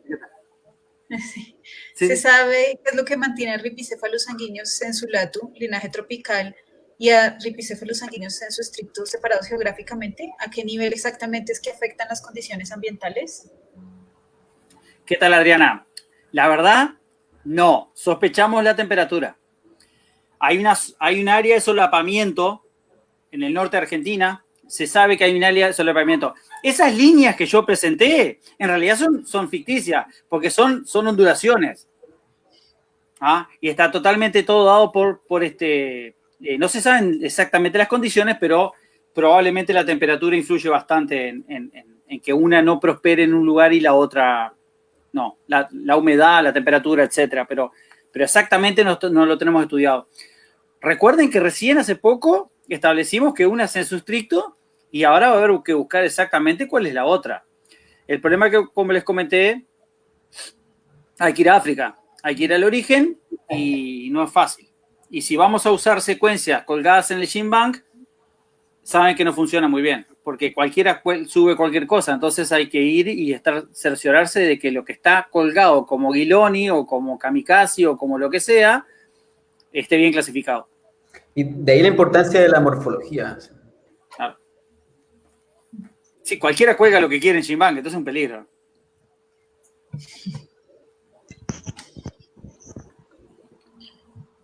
Difícil controlar eso. Sí. Bueno, muchas gracias. Ahora tenemos una pregunta del Grupo de Investigación de Parasitología Veterinaria de la Universidad Nacional de Colombia. Doctor Benzal, ¿solo por análisis moleculares se puede diferenciar los dos linajes o existen características morfológicas que ayudan a la diferenciación?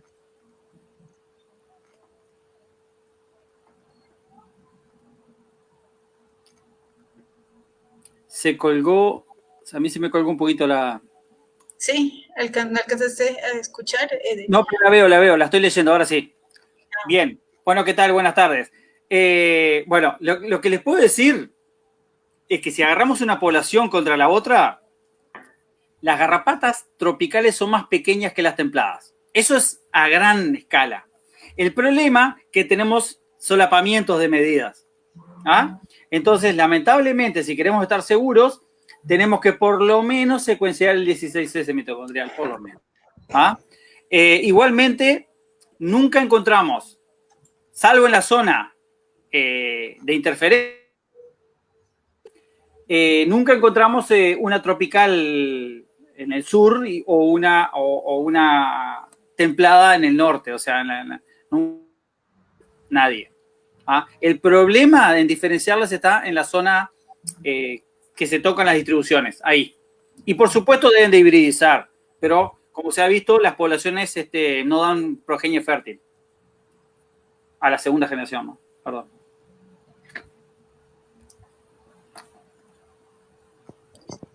Se quedó ahí congelado, pero afortunadamente lo seguimos escuchando. Ah, bien, bien. Quedé congelado. Sí, quedaste ahí quieto. Bueno, la siguiente pregunta de David Núñez, ¿cierto? Cierto. Hola, buena presentación. Borrelia burgdorferi, perdón, puede presentar competencia vectorial con patógenos virales como los arbovirus. ¿Los roedores sinantrópicos pueden ser reservorios? Saludos. Hola David, no me queda claro la primera parte de la pregunta sobre competencia vectorial con arbovirus. No sé si se refiere a que los dos microorganismos estarían compitiendo por un vector o si un vector podría tener competencia vectorial para virus y también ser competente también para Borrelia. No me queda bien claro esa pregunta, pero con respecto a arbovirus en garrapatas, por ejemplo, en América del Sur es muy poco lo que se sabe, ¿sí? Por lo tanto, no hay mucha evidencia sobre eso. Y la segunda parte de la pregunta, ¿me la puedes mostrar de nuevo, por favor? Dice, ¿los roedores sinantrópicos pueden ser reservorios? De Borrelia burgdorferi, bueno, es algo que se tiene que estudiar, ¿sí? Yo no sé si se refiere a América del Sur o a Norteamérica, pero lo principal es que el roedor tiene que ser parasitado por la garrapata que es vectora de la Borrelia. Borrelia, a ver, lo que pasa es que aquí hay dos grandes grupos de Borrelia y eso quizás fue algo que no lo dije tan claro, ¿sí? Existen, hoy día van más de dos grupos, hoy día son tres grupos y a medida que se sigan agregando más taxones desde el punto de vista molecular se va a ir agrandando el género.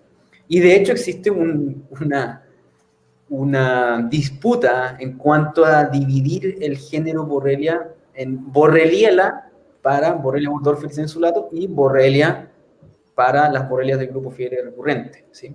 Pero con esto, ¿qué les quiero decir? Que existen dos grandes grupos.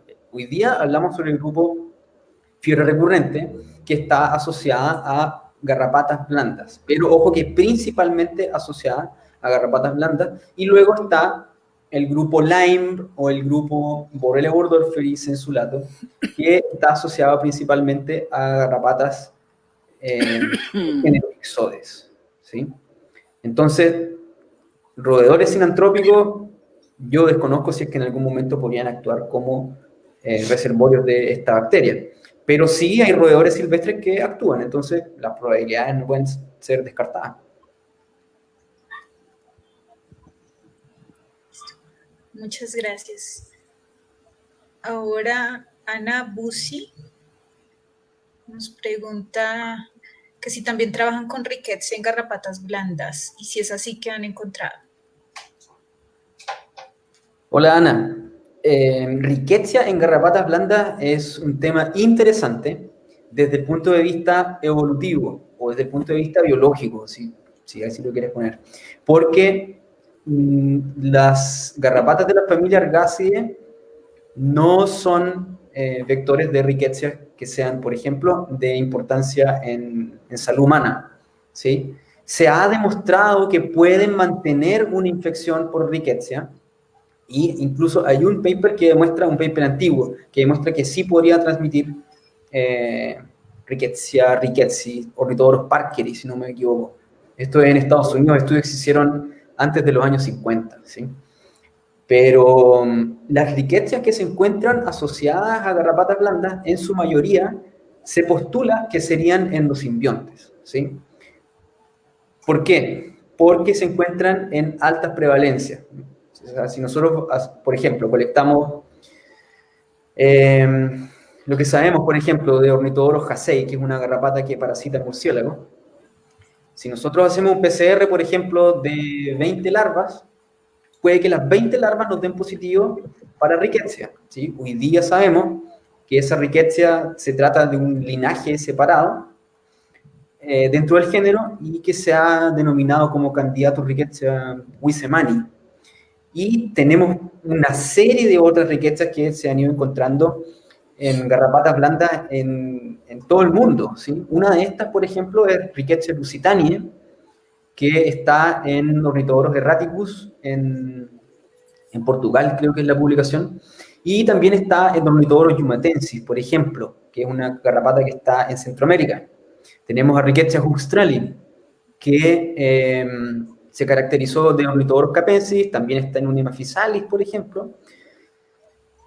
Hace poco se publicó la detección de Rickettsia huxtrali en Argas transgarepinus, que es una garrapata de África del Sur. Y nosotros tenemos datos también de huxtrali en una serie de garrapatas acá en América del Sur, que no lo tenemos publicado. Pero, ¿qué es lo que demuestra esto? Es que, por ejemplo, Rickettsia podría ser un linaje endosimbionte, por ejemplo, en garrapatas. Como lo que podría suceder, algo parecido como lo que sucede con las coxielas, ¿sí? O las franciselas.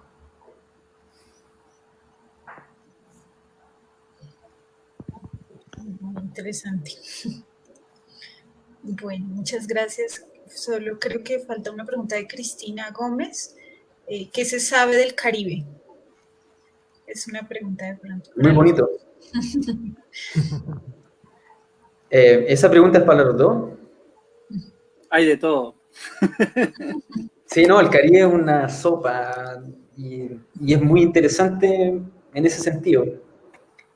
Bueno, la pregunta se puede tomar desde cualquier punto de vista, entonces, bueno, yo lo respondo rápidamente. Por ejemplo, hay varios problemas taxonómicos que estamos viendo hoy día, por ejemplo, con garrapatas que parasitan murciélagos en el Caribe, digamos, y que también tienen poblaciones supuestamente en América del Sur.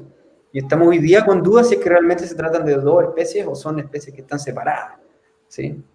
Existen garrapatas únicas, por ejemplo, que se han descrito para el Caribe, como por ejemplo Ornithodoros mormos, que está en Curazao, ¿no? José.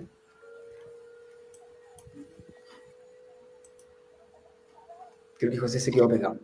Pero bueno, es una garrapata que fue descrita en una de estas islas, asociada a murciélagos, y no se encontró nunca más. Y sería súper valioso, por ejemplo, tener datos de genética de estas garrapatas para ver en qué parte del árbol quedan. No sé si José quiere complementar o si es que lo tenemos todavía. No sé Estoy. Ah, ya. No, faltan muchos datos del Caribe. Hay muchos estudios para hacer. Aparte, cada isla tiene algunas particularidades. Eso es un tema también. Faltan muchos estudios. El problema es que no da la vida para hacer todo y publicar todo y hay que dar clases, tenemos que trabajar.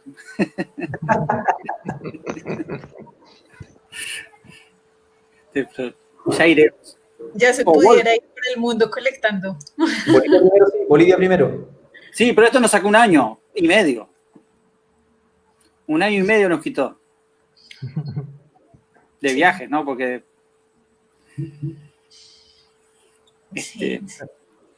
aquí tengo una pregunta que se ve que me habían hecho de por qué no entró Ehrlichia canis por Brasil a Uruguay todavía.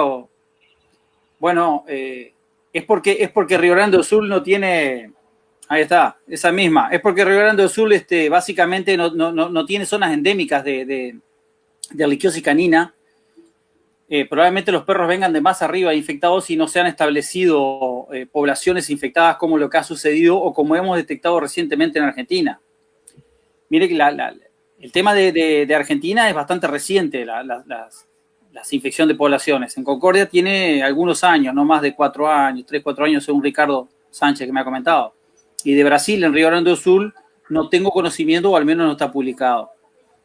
Y de Uruguay estamos haciendo vigilancia y por ahora siempre son los otros patógenos que mostré en la primera etapa de la presentación, que son transmitidos o por tábanos o por flebótomos o garrapatas, pero no Ehrlichia.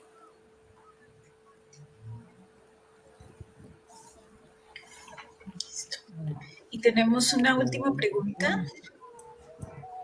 Es de Patricia Solange Honores. Doctor Muñoz, en sus colectas de garrapatas en terreno, ¿haya con cierta frecuencia garrapatas del género Otobius? Hola, Patricia. Otobius es una garrapata difícil de colectar. Y, por ejemplo, la única vez que yo he colectado Otobius es en el norte de Chile. Y la hemos colectado, curiosamente, a partir de perros, ¿sí? Otobius va en todos los mamíferos y se aloja en el canal auditivo. O sea, lo pueden encontrar desde en rumiantes, en perros, en gatos, incluso parásitos humanos. Pero es una garrapata poco frecuente. Ahora, en Chile, ¿dónde hay? En las localidades de Putre, por ejemplo, en el norte, digamos, en el altiplano. Y yo no sé, bueno, siguiendo por el altiplano hacia Perú, lo más probable es que se encuentre. Pero es poco frecuente. Principalmente porque es difícil de encontrar en cavidad, en el canal auditivo. Y segundo, hay que tener en cuenta que los adultos están en el ambiente. Por lo tanto, tenemos dos lugares donde buscarlo. O sea, los adultos no se alimentan y se van a esconder en el ambiente y es ahí donde van a poner los huevos. ¿Sí? Entonces podemos encontrar en el ambiente los adultos o las larvas o ninfas en el conducto auditivo.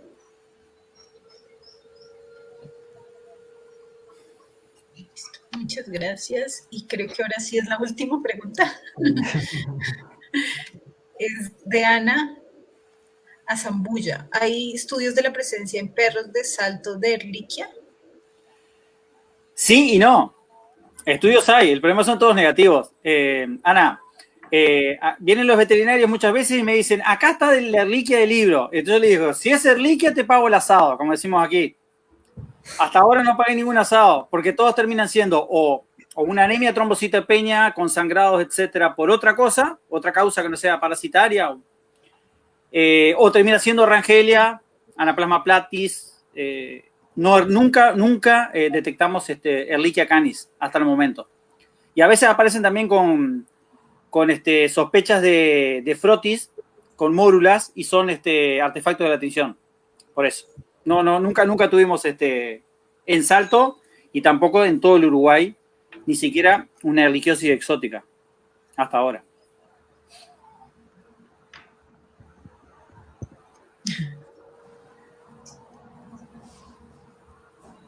Tenemos un último comentario.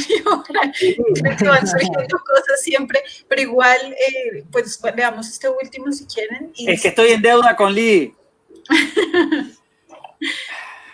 Y después, si necesitan comunicarse con el doctor Sebastián. La nueva especie de Ehrlichia en Hemaphysalis, tenemos todos los genes hechos, está todo para publicarse y la pandemia nos ha destruido momentáneamente, Lee, pero próximamente la vamos a publicar y la vamos a cultivar con la ayuda de ustedes. Muchas gracias. Y vamos a llevar las garrapatas de Estados Unidos de alguna forma, no se preocupe. Es que tenemos como tres especies nuevas de Ehrlichia, unas de Hemaphysalis y otras son de Ixodes. No, Sebastián, estamos en deuda también por todos lados. Tenemos deuda por todos lados, o sea, disculpe, pero es imposible, o sea... Los están cobrando ahí. Ya publicaremos. Bueno, muchas gracias. Creo que no hay más preguntas por ahora, ¿cierto, Fernando? Certo. Então, eu queria agradecer, então, né, aos palestrantes por essa excelente aula, por compartilhar todo esse conhecimento com a gente. Agradecer também a Diana, né, pela ajuda, né, e por todas as pessoas também que colaboraram para que esse evento ele tivesse acontecido, né. E deixa eu incluir aqui também a Marisa, então, e eu agradeço também a todos aqueles que fizeram as perguntas, que isso aí colaborou muito também para o enriquecimento desses debates. Eu passo a palavra para a Marisa. Cayeron piedras piedras cayeron en el medio de la presentación.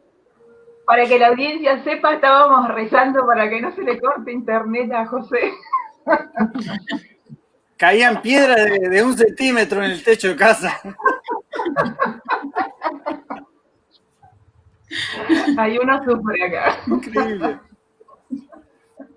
Bueno, salió todo muy bien. Muchísimas gracias por las presentaciones. La verdad que estuvieron excelentes ambas presentaciones. La participación de la gente, las preguntas, las respuestas. Estuvo bárbaro. La verdad que el webinar salió muy bien. Muchas gracias, Fernando, por la organización. Muy puntilloso con todo. Quedó fantástico todo. Diana, muchas gracias. A Jesús también, que no está acá, pero Jesús Acuña nos ayudó también en el tema de la parte tecnológica. Hay todo un tras de escena importante con pruebas y todo, así que para que tengan ustedes un lindo webinar, lo puedan disfrutar y aprender un montón y tener este intercambio con referentes de tamaña de presencia acá. Así que muchísimas gracias a ambos y los invito a que estén atentos porque el mes que viene tenemos otro webinar. Mensualmente vamos a ir teniendo webinars de distintas temáticas, así que estén atentos a las redes. Acá en esta página del grupo de la Sociedad Latinoamericana de Acarología y estamos en Instagram también, Acarología Latinoamericana, y ahí vamos a ir compartiendo las novedades. Así que muchas gracias a todos. Bueno, muchas gracias a todos por todo. Muchas gracias por la invitación. Muchas gracias, salió todo muy bien.